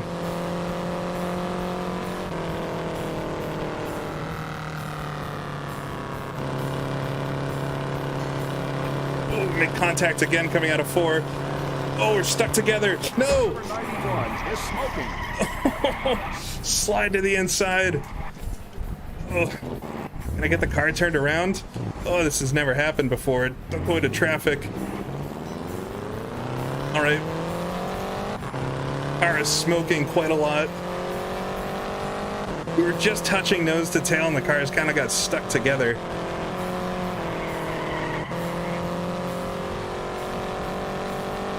Yeah, it was not such a good pass. I know, I'm gonna lose second place in the championship, I think. Hopefully the car stays running. We got some oil issues now. Just 3 laps to go. We're sputtering again, too. Yeah, the oil light does not look promising. I think I'm in last place, 25th. Yeah, it's just Hurtaby's behind me. Saw his car flying to a million pieces.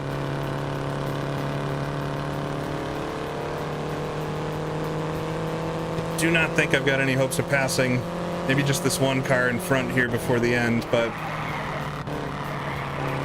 the car actually handles fine. I think it's down on power a little bit, but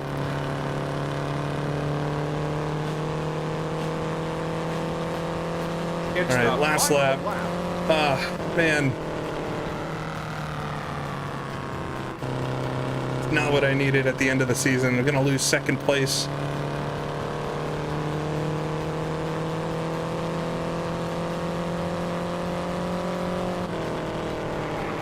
Coming to the final corners. Not gonna be quite quick enough to catch Mr. Dalton here. Carlos Daltoni. Interesting. Come to the line though. Finished the 62 season. Man, that had some ups and a lot of downs. The poor car is smoking. So cross the line. The leader makes a pit stop. Quite the finish there. Car number 25th. 9 makes a pit stop. Not a Car good number- finish. Won't be able to see the replay either because it happened a few laps earlier. Quite a low point in finishing the stream, but when you're racing close, I guess those things happen. So it puts me down to 4th in the championship. Roger Ward and Bobby Grimm actually tied for 2nd. So the mighty have fallen. Al User. There we go. We got a bunch of new engines and things we can upgrade to. So I think if we come back to this at some point, maybe we can upgrade the car quite a lot to see if we can make it any better. Not a great way to end the season, no, but I hope you enjoyed it. I'm looking forward to the Indy 500 tomorrow, as I think everybody is. So kind of a fun way to enjoy that today while we're just sitting around and waiting. If you're lucky enough to go to the race, though, I'm very jealous, but I'll be watching from home. So thanks for watching this. I hope you enjoyed it. I guess if you want it to come back or something, let me know. Maybe we'll do some more of this some random evening or something, but yeah. Thank you very much. I'll see you all again next time.